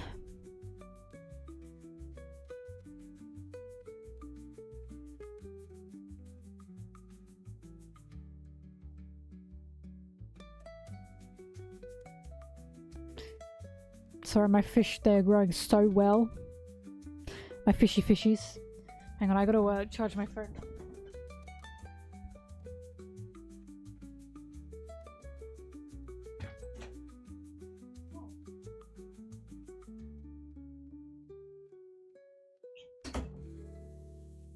I thought I heard bobbing.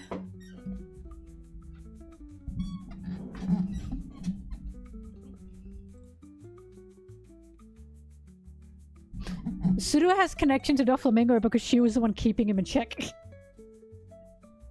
She was the one hunting him down because Doffy is so scared of her. Because she can wash the evil off anyone. And Doffy is like, fuck! Sorry, they have a really funny dynamic. Their dynamic is Doffy is like, no, I want to be evil! She'll make me good!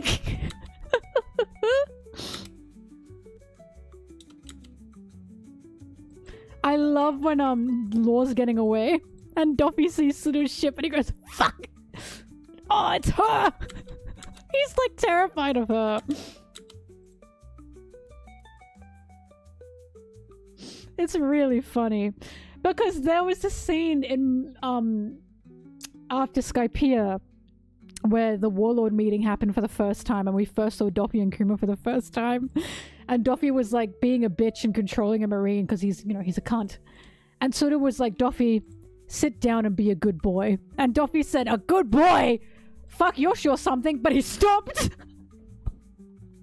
He still stopped because that scared him. He was like, oh. Yeah, it's like, I don't want to get no bad side. Like, she has him in a chokehold, I'm telling you. He's fucking terrified of her.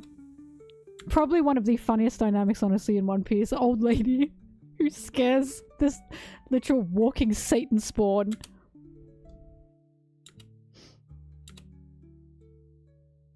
What not evil Doffy would be like, he'd have a comb over and he'd have a little tie.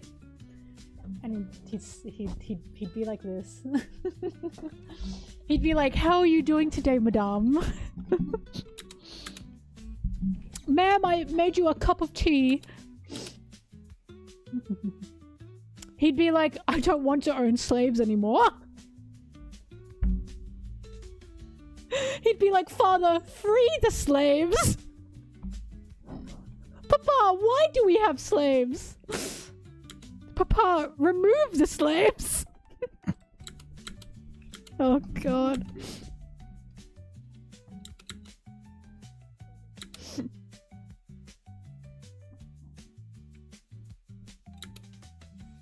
That's a good question, Kason. I don't know. Maybe because her fruit doesn't last forever. After all, you watch something, what happens? It's bound to get dirty again. Yeah. Oh, I felt smart saying that. I felt smart saying that. Oh.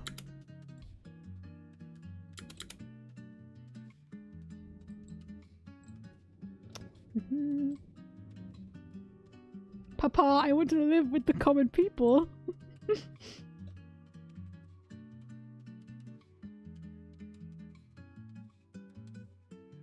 I always fucking use this, but I love it too much. I have to.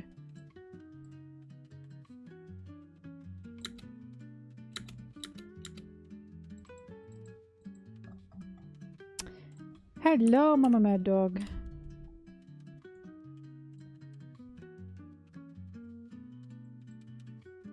I want to believe that Suda's fruit wouldn't work on Luffy at all.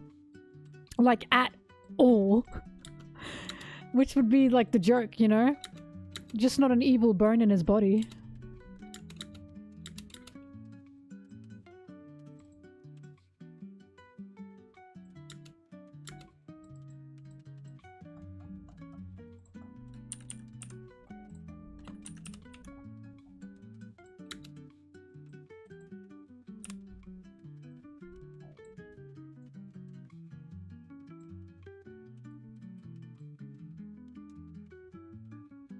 But at the same time, if it works by Sudo's idea of what good is, then I guess Luffy wouldn't want to be a pirate anymore.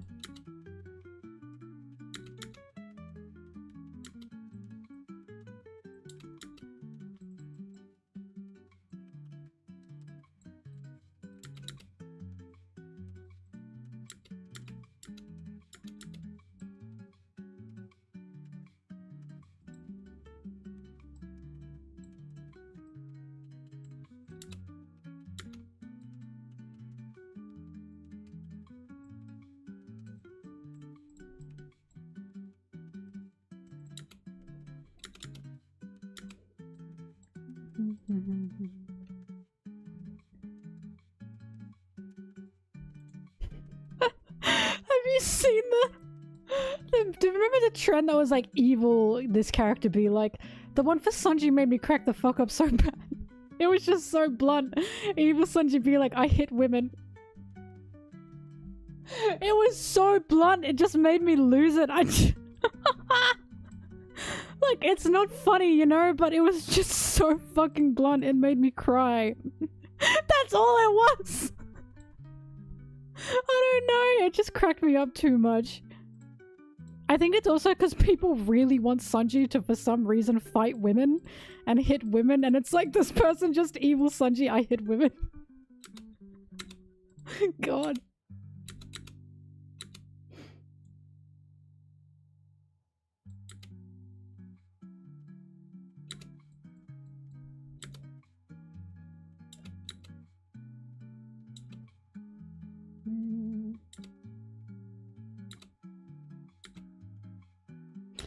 Evil Sanji would be like, I don't feed people. Oh, I'm hungry, but I'm worried if I eat, I'm gonna... my guts.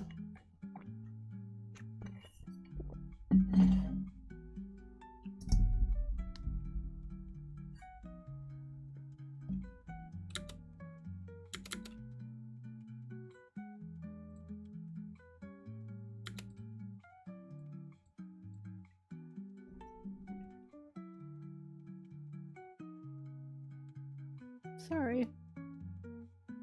It's gotta be the music. I swear I'm hearing like wind whistling.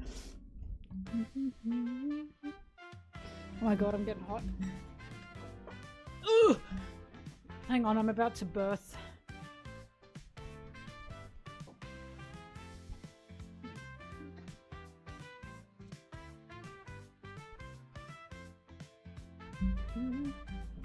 Is it storming? I don't know, maybe. I haven't looked outside.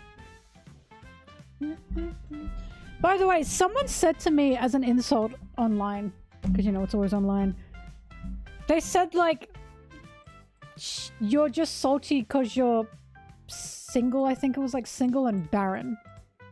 Barren as in obviously can't have children.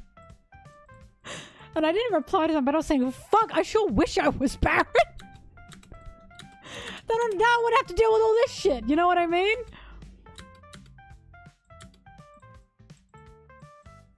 Like, I love you MILFs. I love you, my MILFs out there. But that is not the life I desire. I go for the MILFs. I don't want to be a MILF. But that just cracked me up because it's like the worst insult you can come up with is, wow, she just can't have kids. And it's like, oh, fuck, I'm sure trying not to. Like, I'm sure trying not to.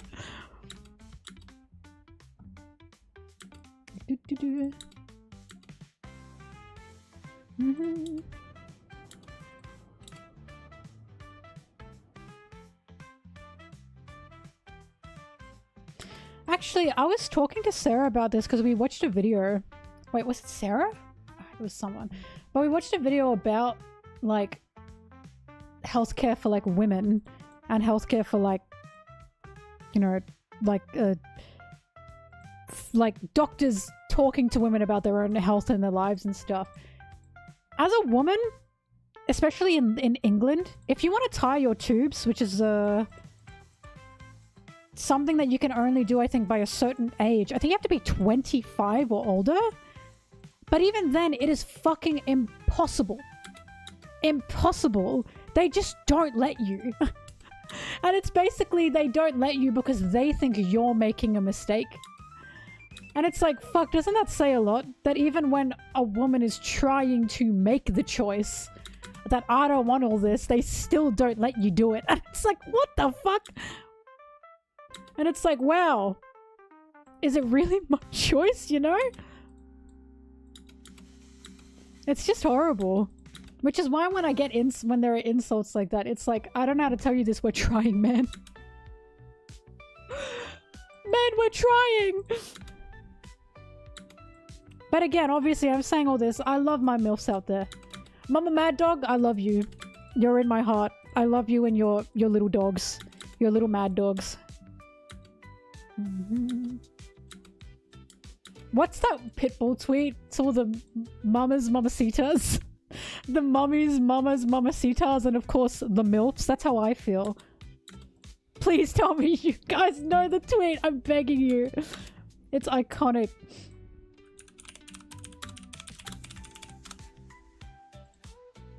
I forgot to retweet it this Mother's Day.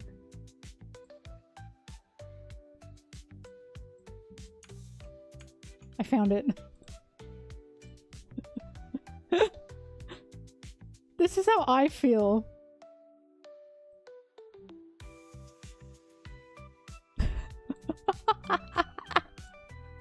This is so iconic of him. Happy Mother's Day to all the mamas, moms, mamacitas. I can't forget the MILFs. Peach Roll, that gets me so bad, by the way. The what if your future partner wants kids? I wouldn't be with someone who'd want kids. Like, you know what I mean? If you are compatible with your partner, you would have talked about this before getting fucking married. Like, it's that simple. I do believe a child can make or break a relationship, as in if you want one. But if you were in a relationship and you talked about it and one of you wants kids and the other one doesn't want kids, that's a viable reason to not be together. It's a viable reason to not want to keep dating. You know what I mean? Like, that's fine. That's the choice that you make. So, like, there aren't other options as well. I do love my sweet girl.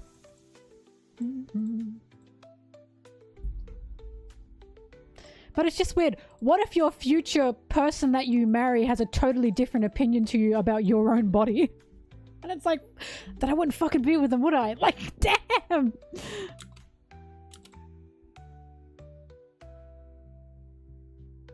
I don't know. It's just strange people think in these ways.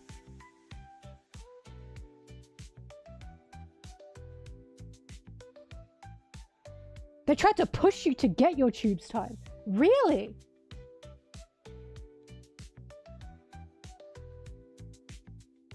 Hang on, Mama. I'm genuinely interested. What do you mean by that? Like, who was pushing you? Sorry?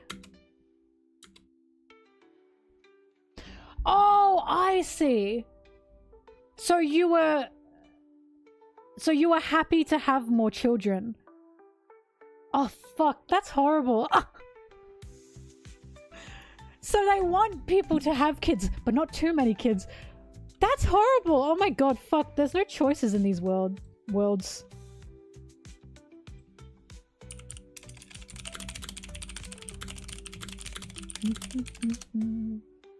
That's horrible.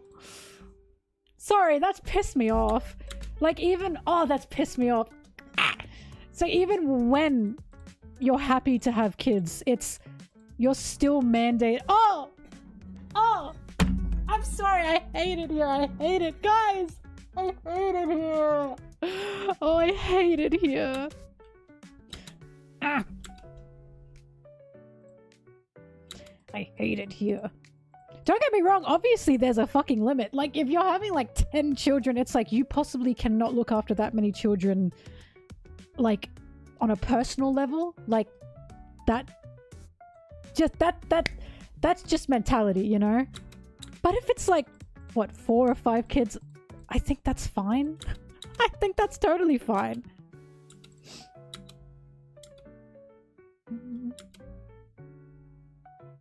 But that's horrible. Mama Mad Dog, I'm glad you stood your ground.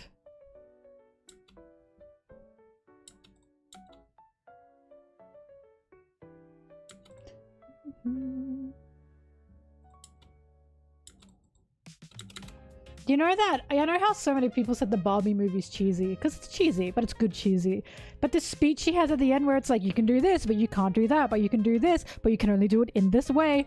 Every fucking day of my life. Like, that whole speech just is...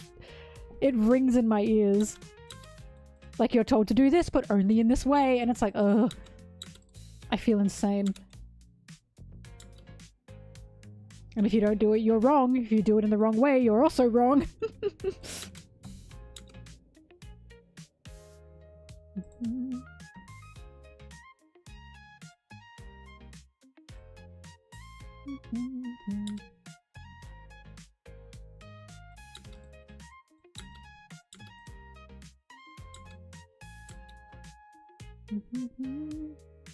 What was too preachy, Kaisen? Kaisen? Sorry, I said your name wrong.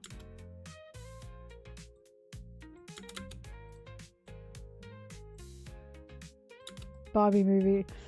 Barbie movie is like feminism for babies. But it's what was needed, you know what I mean?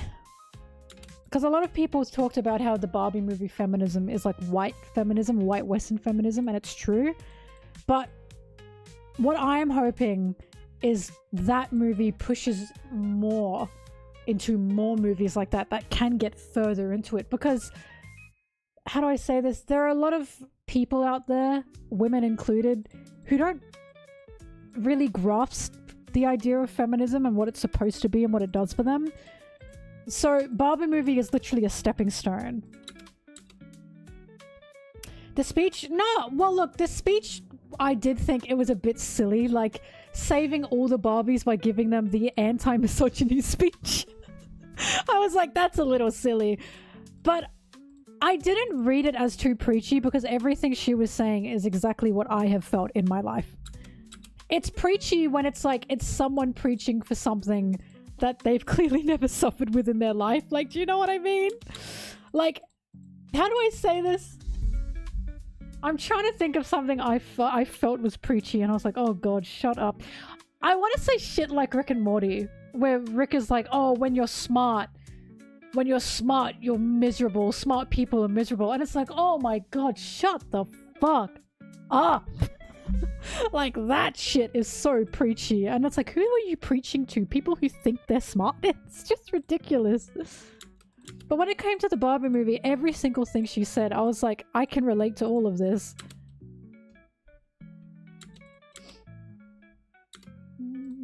Don't get me wrong, she was talking straight to the audience, but when it comes to a movie like Barbie, unfortunately, people needed that. Because...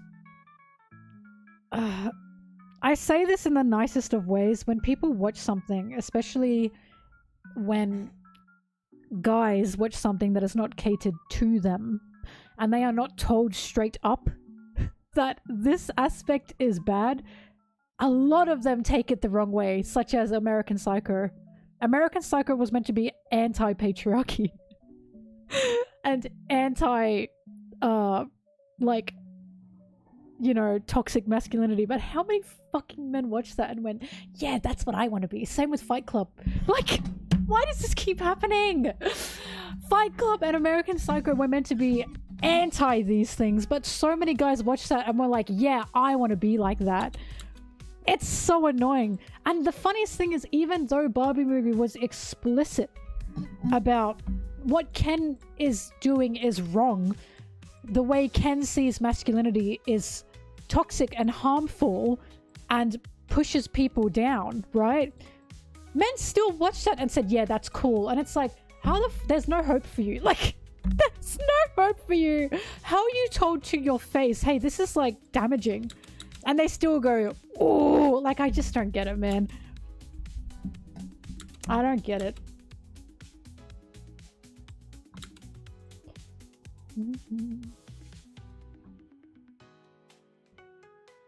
Where's my beautiful Doffy laugh?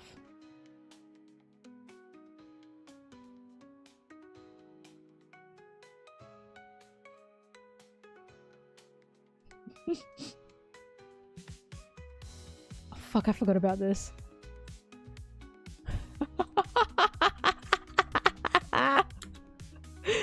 You can't hear it, but the music going ding always gets me. Ah! Thank you.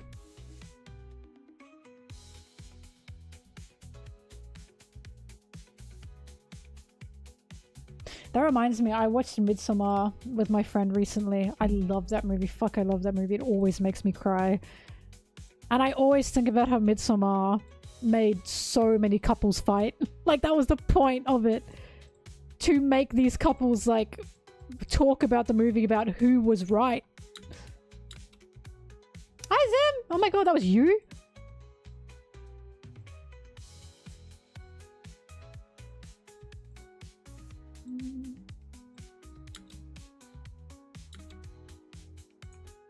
I haven't seen Bring Her Back.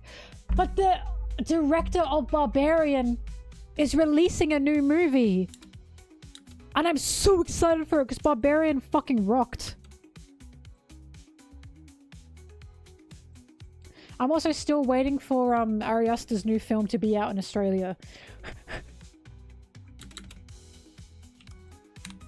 Because we're getting it late for some reason.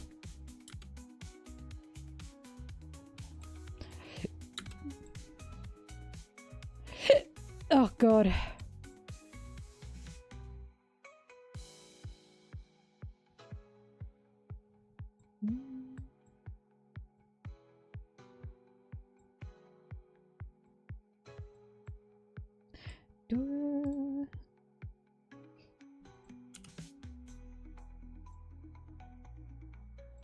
Actually, that'll do. That looks pretty alright.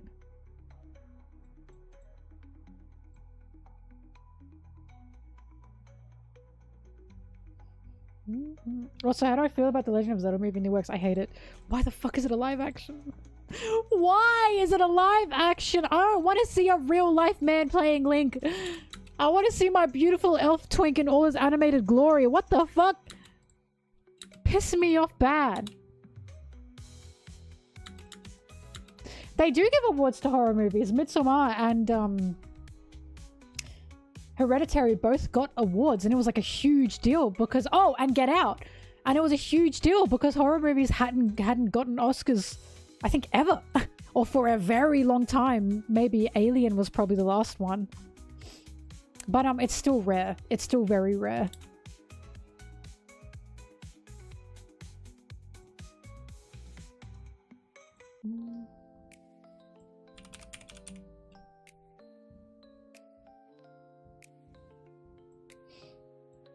I'm sorry, I love using this guy. I love using this guy. What could he possibly be screaming about?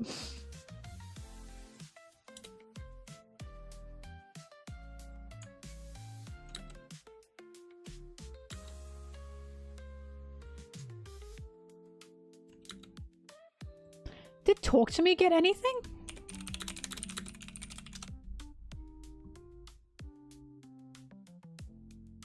No.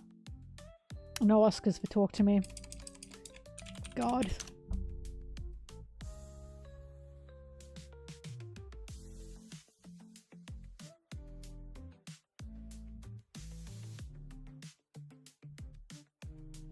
None that I can see.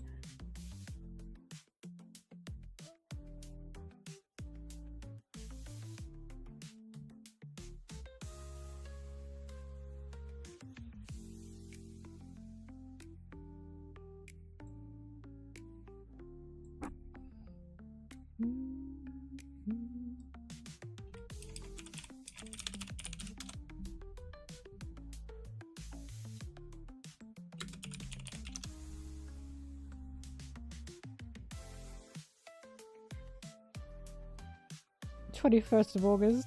I gotta wait a whole month. Howdy do, boys. Howdy do.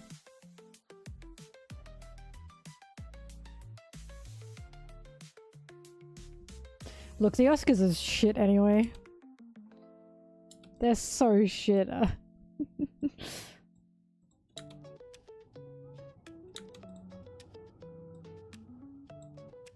Did Substance get anything? Wasn't there like a whole thing about it?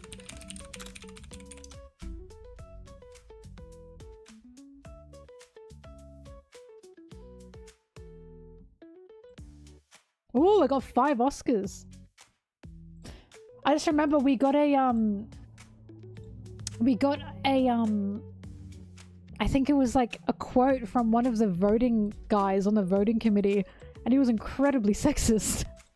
Which was ironic because he was talking about The Substance, which is a movie that is supposed to be about sexism and misogyny. And it's like, how the fuck? Like, you clearly didn't watch this fucking movie. Or you did and you just didn't take anything in.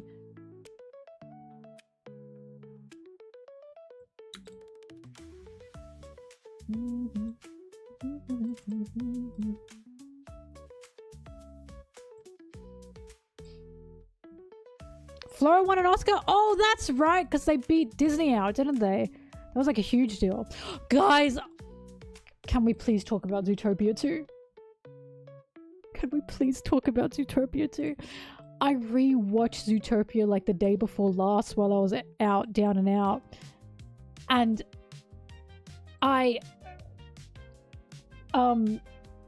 she says at the beginning of the movie, she says, and now mammals get multitudinous opportunity. And I was watching it with Brittany and I said to her, why only mammals? I was like, why only mammals? And then I kept watching it and I was like, oh, I don't see any reptiles. I guess they just didn't write reptiles into this story, point blank. Like, the world doesn't have them.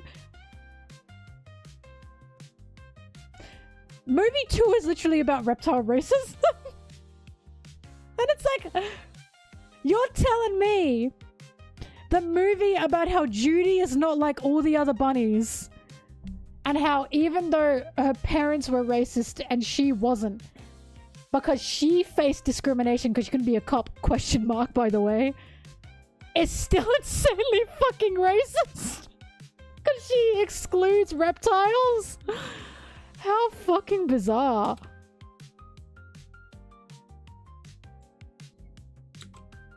Yeah, I saw the concept art for the first movie.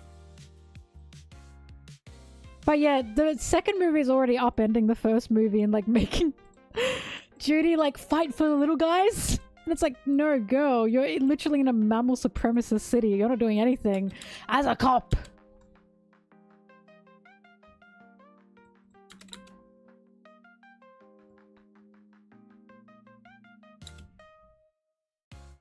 No insects, bug races.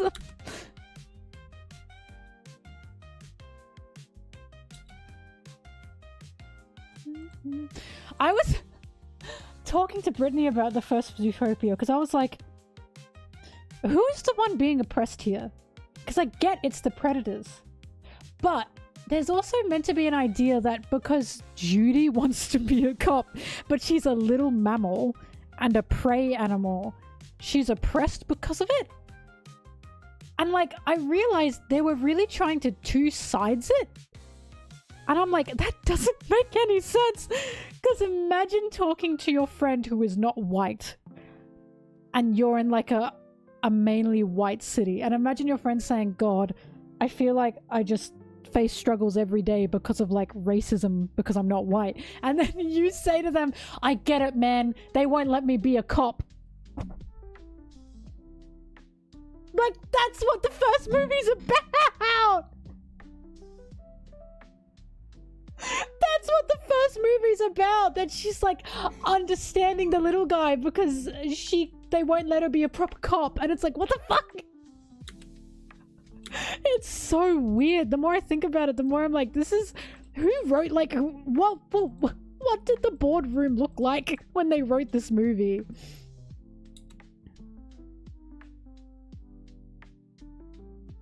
I get it, man. I wanted to be a cop and they won't let me. I'm oppressed too.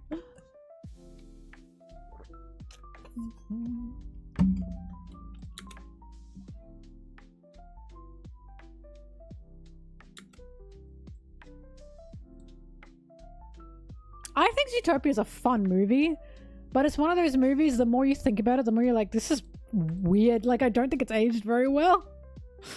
I really don't think, because they made Zootopia. Don't get me wrong, cops being bastards has always been a thing, right? But I'm double checking this.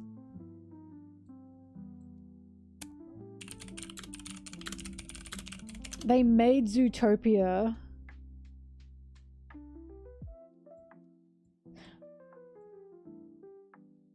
I want to say before... Yeah, I want to say like... But it hasn't aged well because it's still about a cop. Like, I don't know. I can't explain it. I'm like, things feel wrong. It has not aged well. I'll say that much. I was double checking my dates, but I'm like, no, that still doesn't make sense.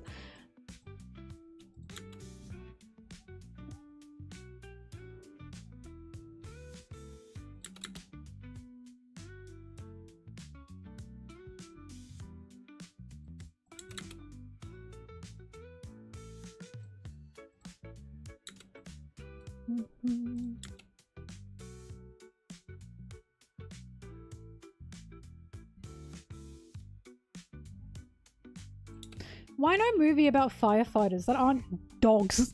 That isn't a Dalmatian?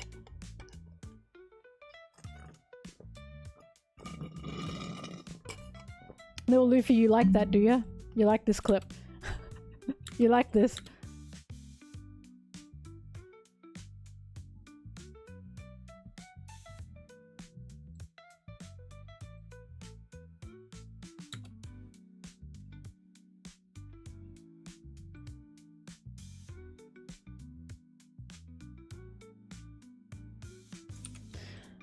I will say, Nick with the muzzle on was just a bit too on the nose. Like, Predators having to get muzzles on was just a bit too on the nose.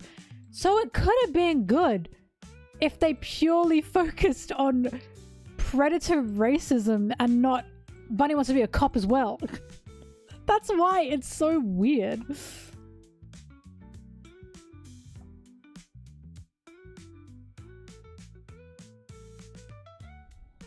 It is a kid's movie. It is allowed to be on the nose. That much is true. The plot twist. What, the prey animals were the ones. I didn't like it. I didn't like that the racism is stored in the sheep. Like, because every single character that was like trying to frame the predators were all just sheep. And in itself, haha, isn't that funny. We're all sheep. But I don't like in a movie sense, like in a metaphorical sense, that it's just her doing that. And it's not like everyone kind of has this internalized problem of outing predators to be something they're not. Like, why is it just the sheep? It's just the sheep. We fixed racism, guys. We put the sheep away. Like, do you know what I mean? Like, guys, it's okay. We beat racism. The sheep is behind bars. It's just kind of ridiculous.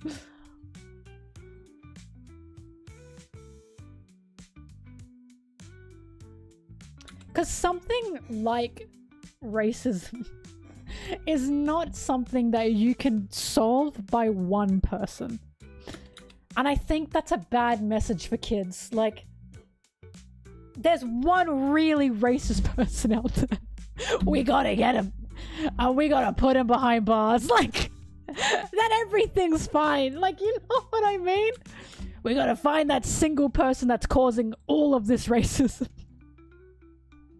Her being a sheep is funny. Like, the fact they were all sheep is funny because it's basically saying if you think this, like, the metaphor can be if you think this way, you're a sheep and you're falling for it, right?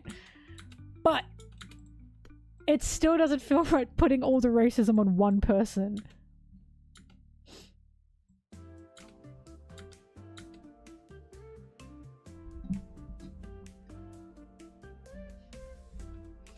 Also, Zootopia had a funny Breaking Bad joke with Walter and Jesse making the drugs. That was funny. Racism final boss, the sheep.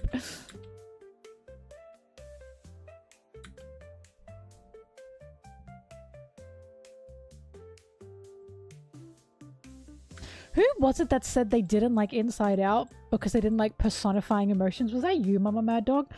I'm really glad you told me that because I think about that all the time and how I didn't think about that because I wasn't looking at it from the perspective of a child watching it and how that can, yeah, and how that can actually be harmful for a child when a child is feeling sad.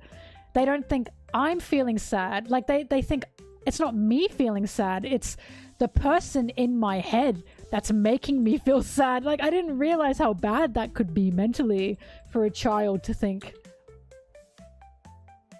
Because you're right, that can definitely fuck a kid up. To think I just got to get rid of the sadness person in my head that's making me feel sad. Instead of, no, you will just be sad in your life. Things will make you sad because you will be sad, not the thing in your head.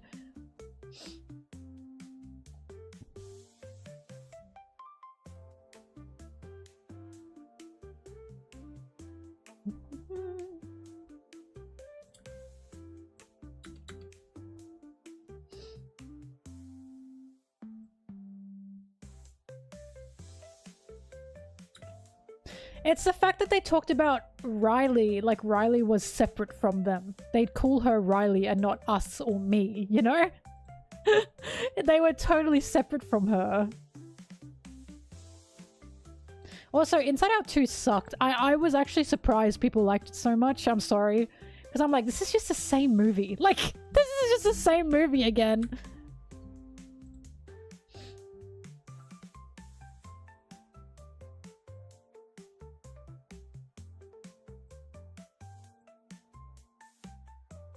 However, you know the part where all like the anxiety like people were drawing things and they were like, no, draw happy things, make her feel happy, draw happy things for her to think of. If that were me, they'd be drawing nothing but yaoi. they'd be drawing nothing but yaoi. Joy would be like, guys, quick, draw Zosan now! Make her feel joy! And it would work, bitch. I'd be sitting there and my little thought guys would draw Zosan for me. I'd be like, yeah, I'm feeling it. I'm feeling happy now.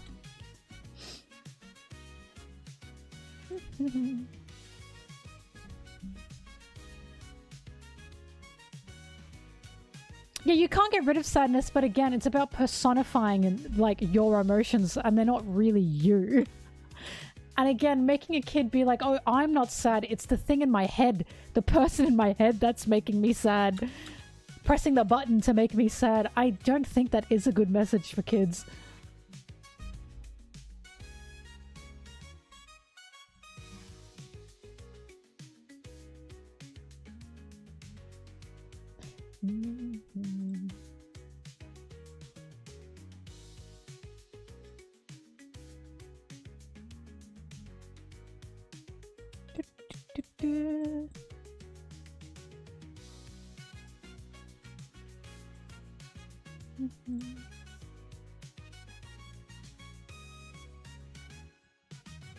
Mama Mad Dog, what do you think? You don't think kids really think that way, someone said. I disagree. I think kids would take that from that movie. I think kids would be like, oh, there's like a person who was joy in my head. They tend to take things quite literally. Like kids think Santa Claus is real. Sorry, guys. If they watch a movie like Inside Out, it's very possible they could take that from it.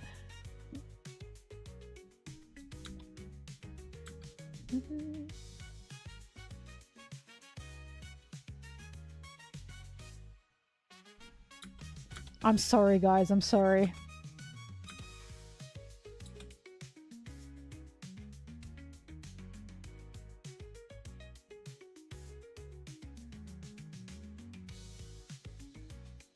Guys, I'm sorry.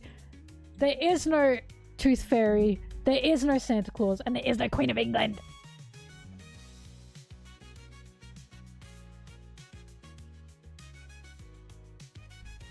Of course it does depend what age. Because of course I didn't watch Inside Out as like, what, a 15-year-old and go, yeah, people in my head.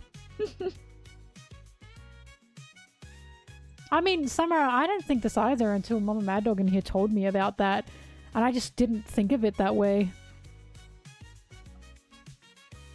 But it is definitely not healthy to think of your emotions as separate from you, that's for sure.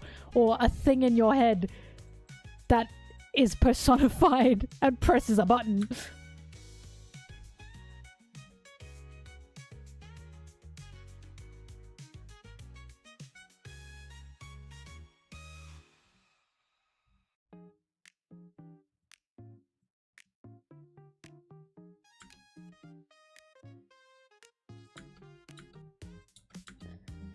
Why were you as a kid watching that show?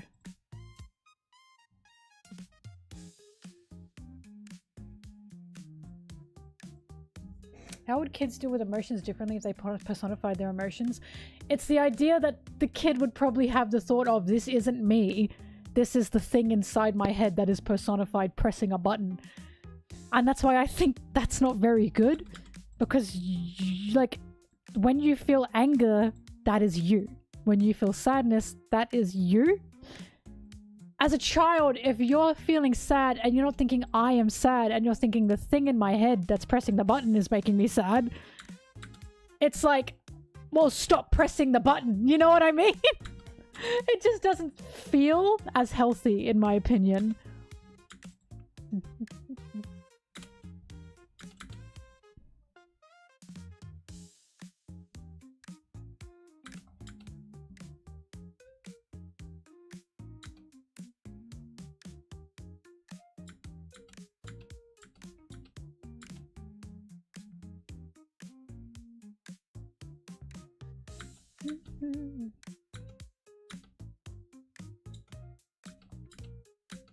You can be like, it's the chemicals in my brain, they make me feel love. But we sure don't personify those chemicals, you know what I mean? Like, we are not also children, by the way.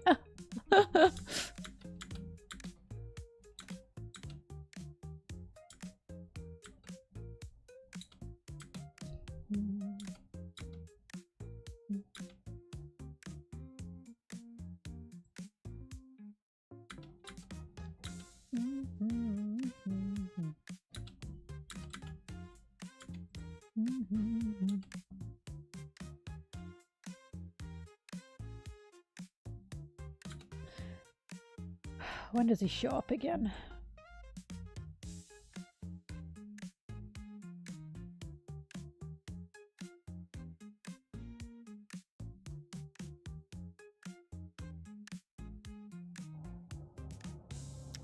Four, 7, 3.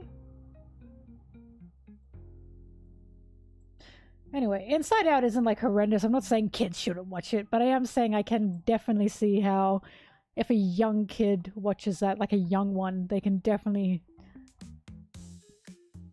I'll say, not develop the healthiest mental ideas of their own emotions if they watch that.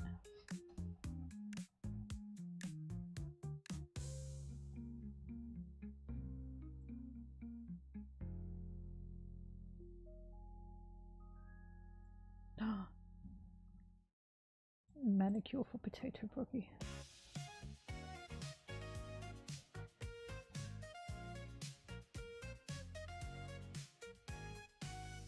Ba-da-ba-da-ba-ba-da-da.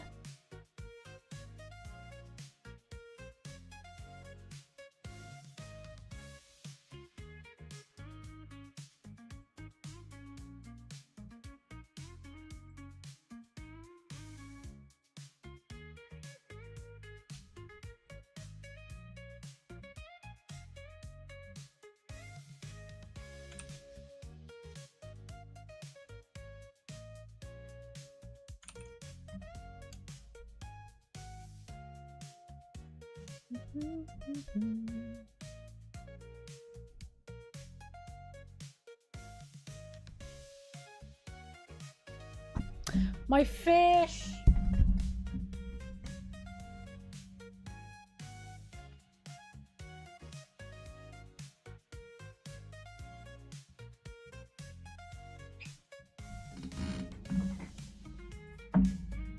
I haven't seen the summer Hikaru died. Ugh. I'm getting a hell of a split.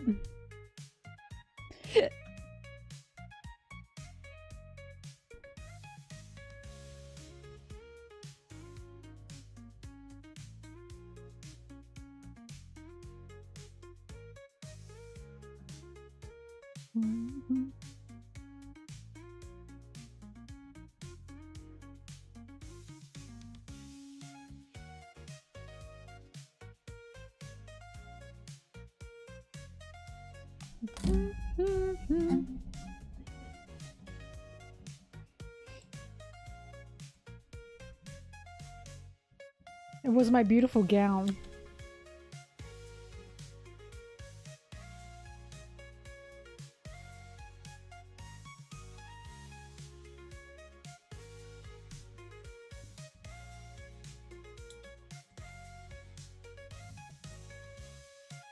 Ooh, they fucked him up. Why did that look so bad?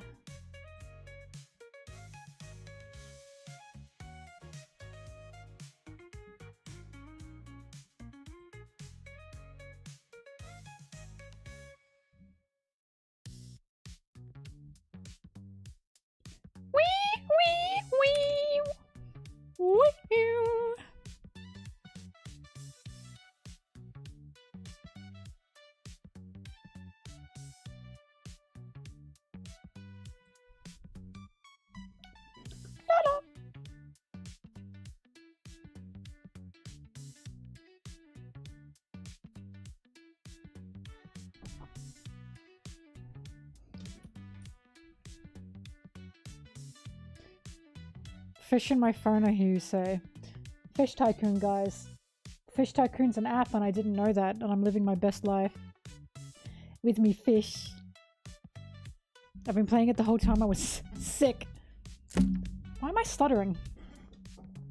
Stop it! Why stutter?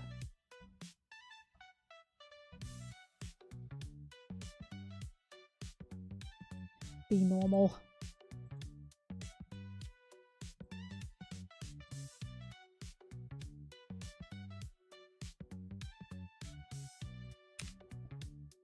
Others, 473. Kuma. Manga page.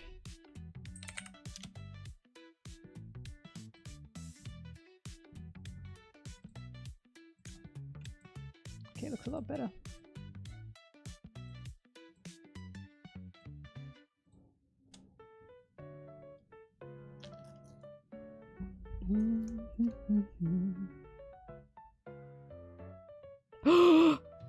Huge nose, I can buy rare eggs. I'll wait for all these guys to age first.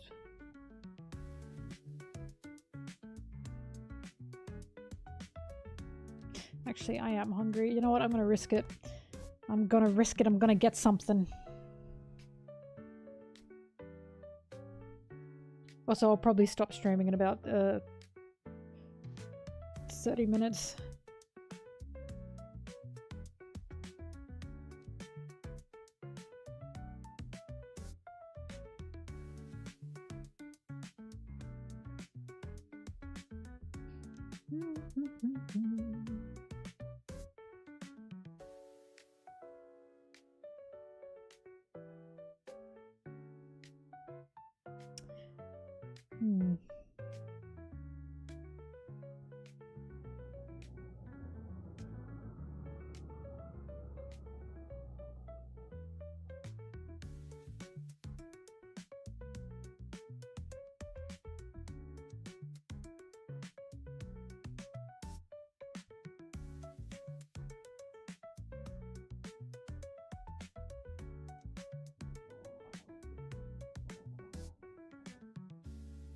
It looks like a Game Boy. Like the classics?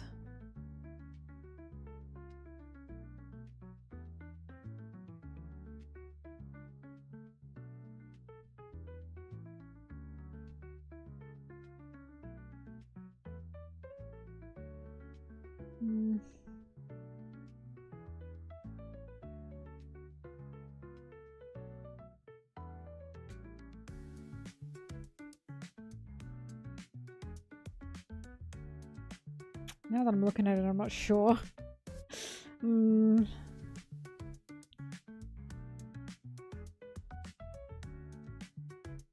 know what? I'll see if I'm still hungry in 30 minutes.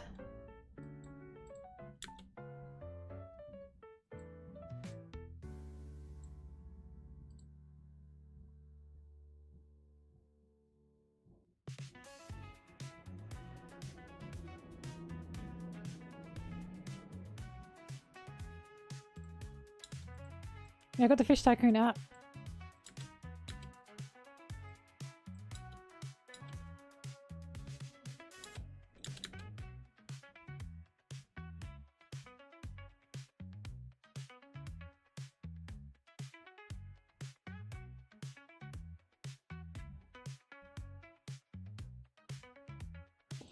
It's so sad Steve Jobs died from Ligma. Who the fuck is Steve Jobs? Lick my balls. Yes, I've seen that. The fact it's Zoro cracks me up. Who the fuck is Steve Jobs?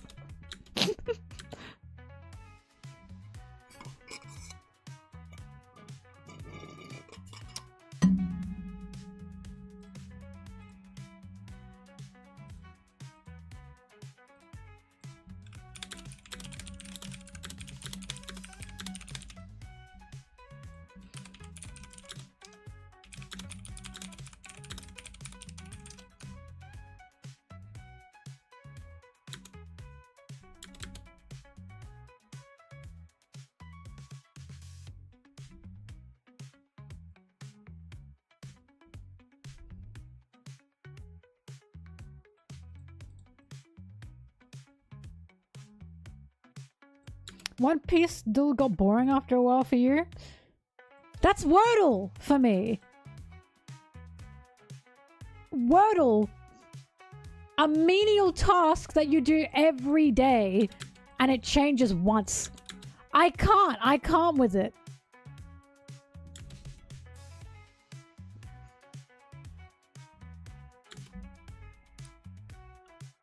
Yeah, I don't like Wordle because it's so boring.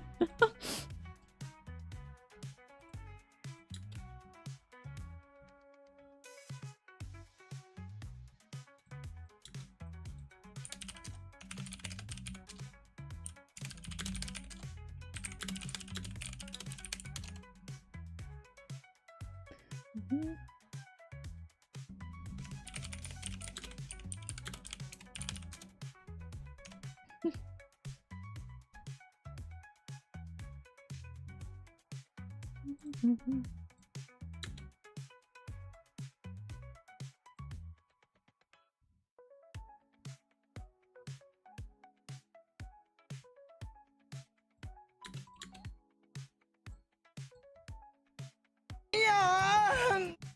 Oh, thank you for the sub.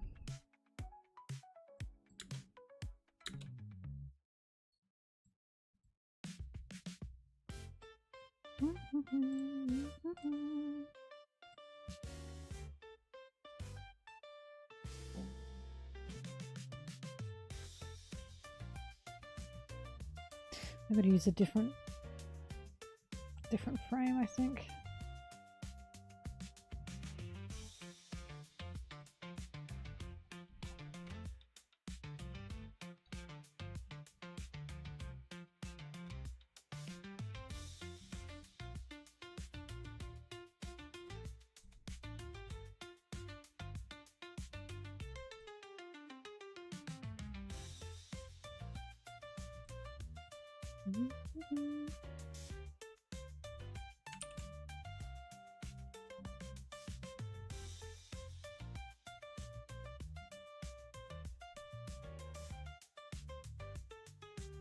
Nami Perona Kuma 473.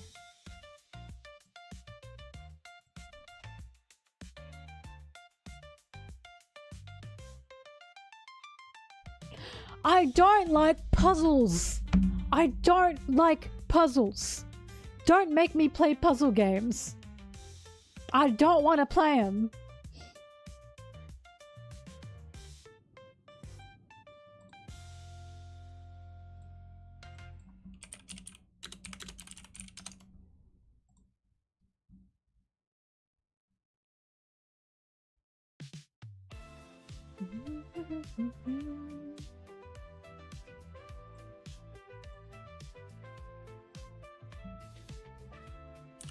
Kuma, Perona, Nami, manga page 473.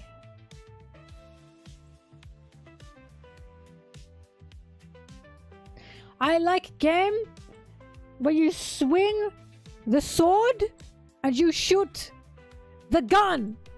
I don't want to think when I play a game.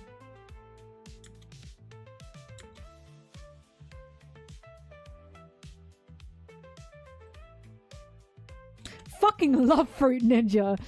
So straightforward. All you do is chop up some fruit. Banger. Like, when I was playing Tears of the Kingdom, which I still have to finish, or like Breath of the Wild, every time I got to a shrine and it was a puzzle shrine, I'd go, no! I fucking loved the combat shrines.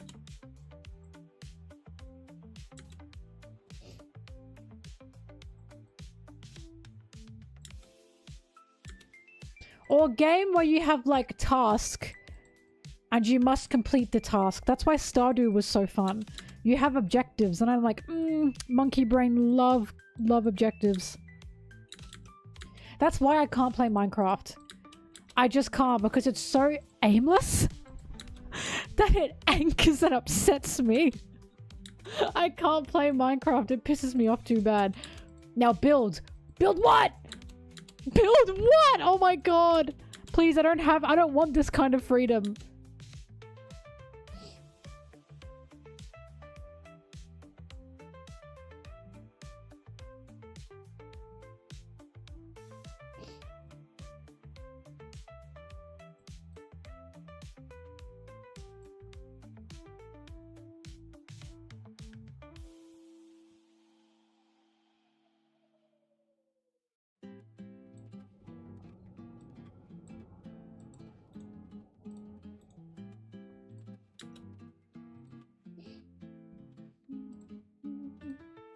I think I've been too conditioned with Pokemon.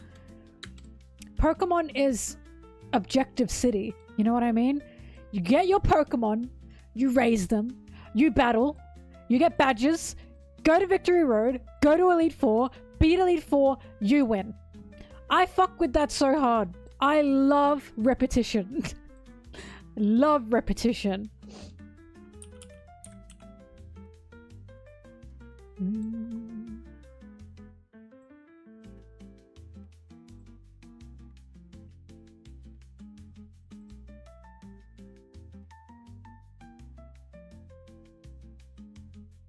He's right behind me, isn't he? Yeah, I like platformers.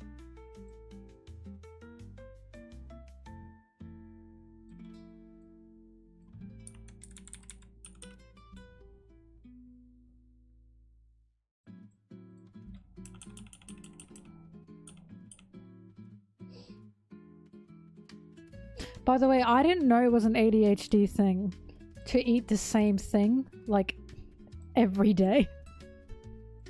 And be like, every day and not get sick of it until you've had it, like, 3 weeks in a row. I had no idea. Because I was telling Sarah about how I love eating my pizza. And Sarah was like, how much do you have your pizza? And I was like, I've been on like a month streak with it right now. And she went, Mel, that's ADHD shit. And I went, what? I just enjoy my pizza.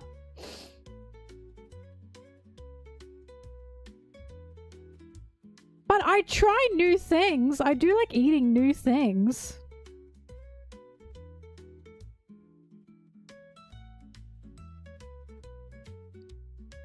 Pizza.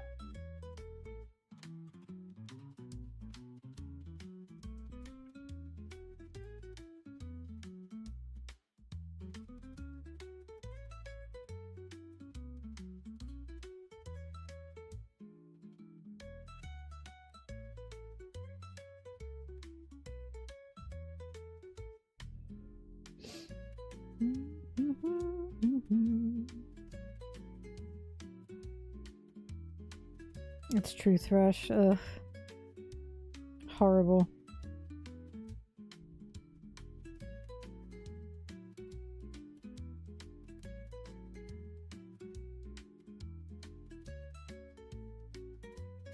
Well, right now I'm in a food rut because I don't feel like anything, and that's bad. But I think it's a combo of icky yucky that I'm feeling.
Ding.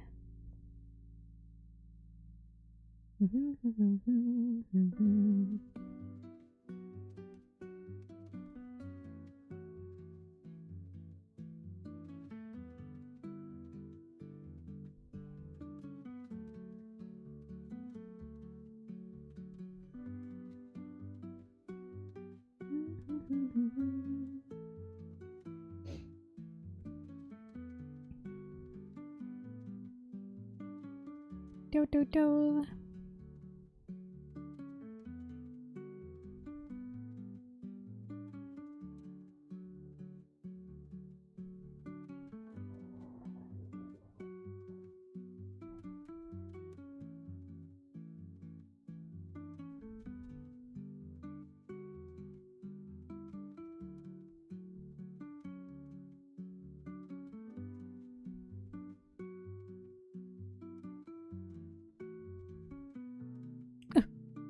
Why does no one have honey mustard anymore? Oh my god.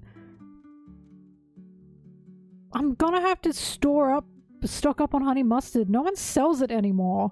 Like, for like fast food stuff. Bitch, what if I want some honey mustard? Oh my god. Make me sad.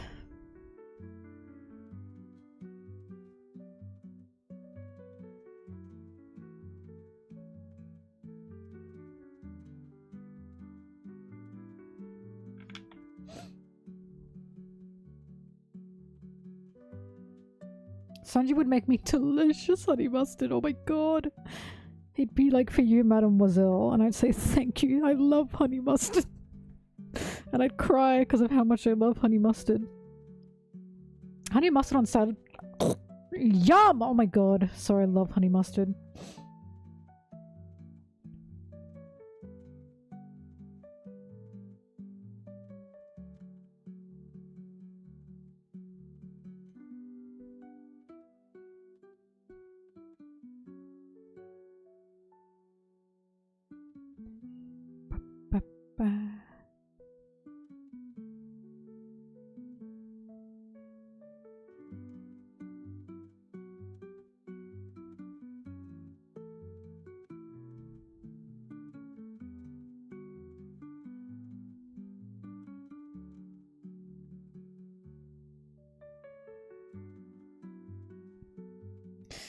Alright, I got something.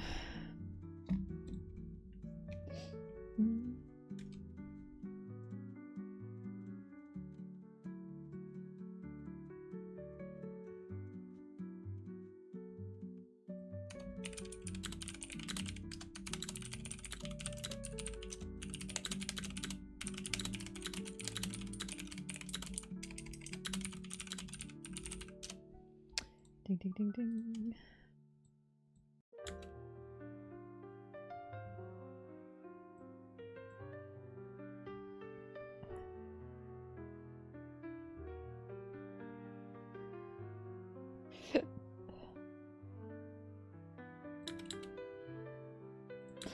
I found out that Pepsi bought different fast food chains like KFC so they could only sell Pepsi at those places, and that's why some places don't have Coke.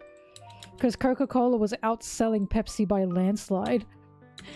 So they bought out places like KFC and Subway and forced them to only sell Pepsi.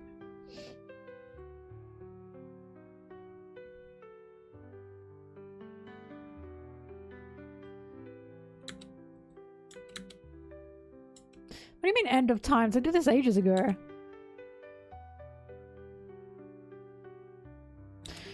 Also, 7-Up to my knowledge is not very popular in Australia.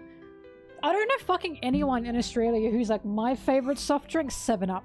They'll have Sprite instead. They won't have 7-Up. Sprite instead, not 7-Up.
You went to a Coca-Cola factory. What was in it?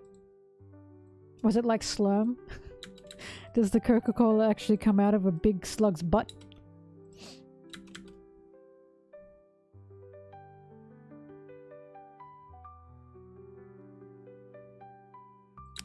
If Frankie were actually authentically American, he'd be Dr. Pepper powered. I swear to fucking God, only Americans like Dr. Pepper. It is fucking foul. It's rancid. There is something wrong with all your taste buds. Dr. Pepper does not taste good. I know people in America who like fiend for Dr. Pepper. It's actually insane. I don't quite get it. They must put like crack cocaine in it or something.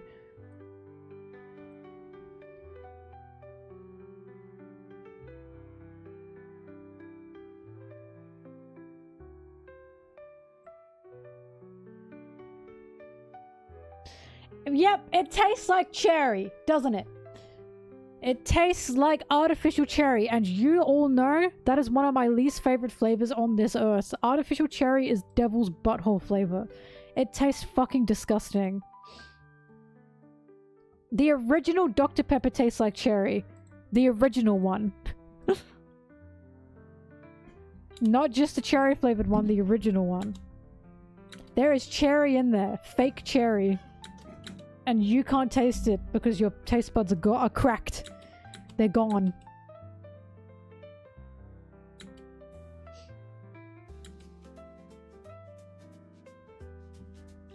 The second I tried it in New York, I was like, this is artificial cherry. It's yucky.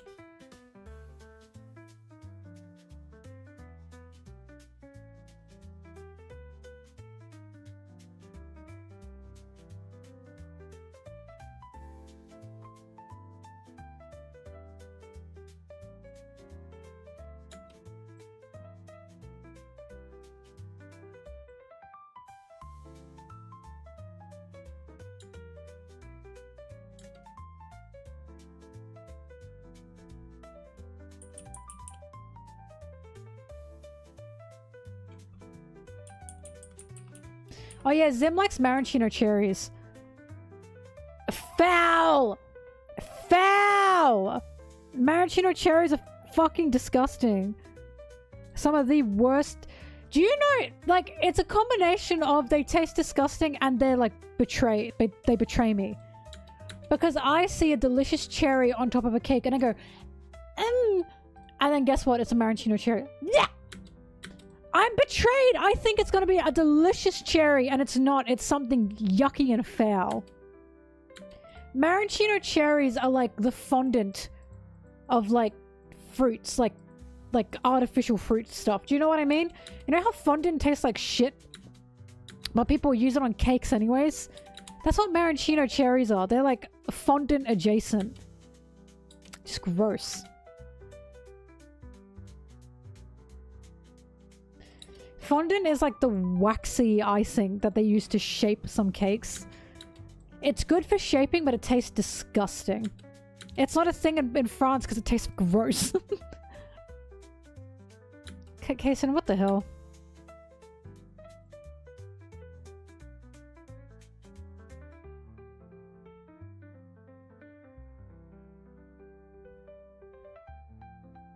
Zim, why are you signaling me? Hello?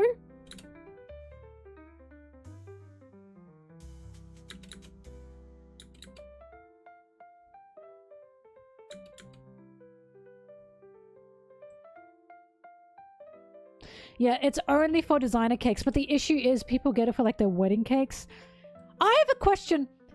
Why the fuck would you get a wedding cake if you didn't want it to taste good? I get it, the pageantry. You can still get a nice looking cake that tastes delicious. Wedding cake is infamous for tasting like shit. What? Why? Like, why would you not want a nice, yummy cake for your wedding? I would be fiending for the cake. Like, at a wedding, if they tasted good. But they never taste good. They're, like, known for being yuck. Because they're over-fondanted. Sponge cake is the word. Kason. Zem, can you please time out Kason? timeout casing right now. I don't want to hear it.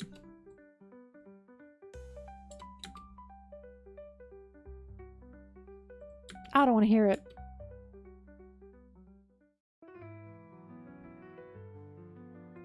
Thank you. Me hook your waist, mama.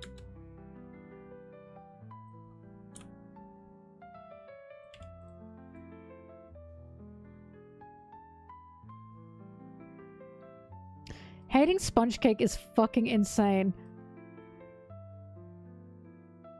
Like, that's actually insane. I've never heard that before.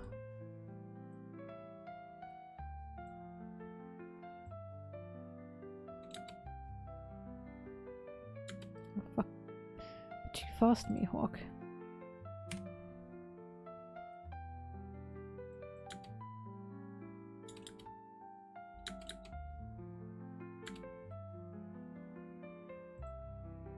Theory. Mihawk will be crucified by the end of One Piece. He's already carrying his crucifix on his back. Theory. Mihawk is Jesus.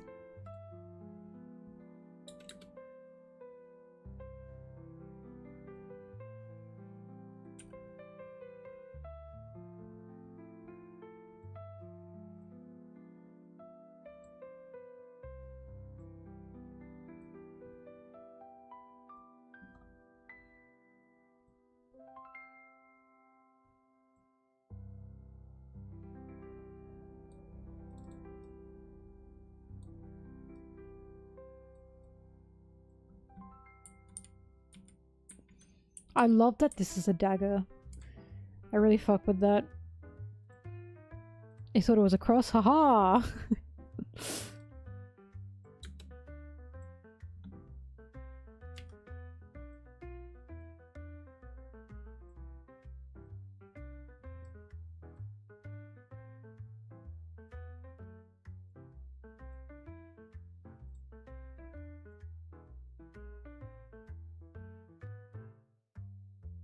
That says the Bible.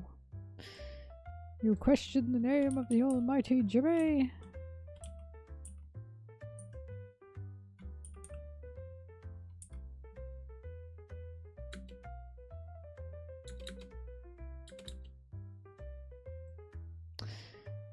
Alright. I'm sorry guys, I'm done for the day. I'm still not feeling 100% and I should try and get a good sleep. A proper sleep.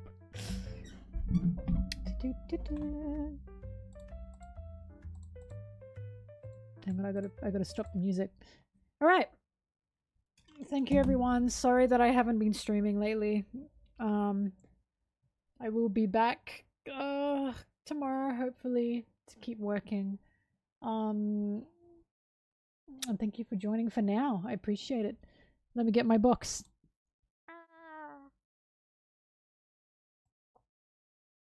Thanks everybody. I will be in my box. I will be contained until hopefully tomorrow. And I will see you when I see you. Okay, everybody. Thank you. Bye-bye. Bye-bye. Bye-bye. Bye-bye. Bye. Bye.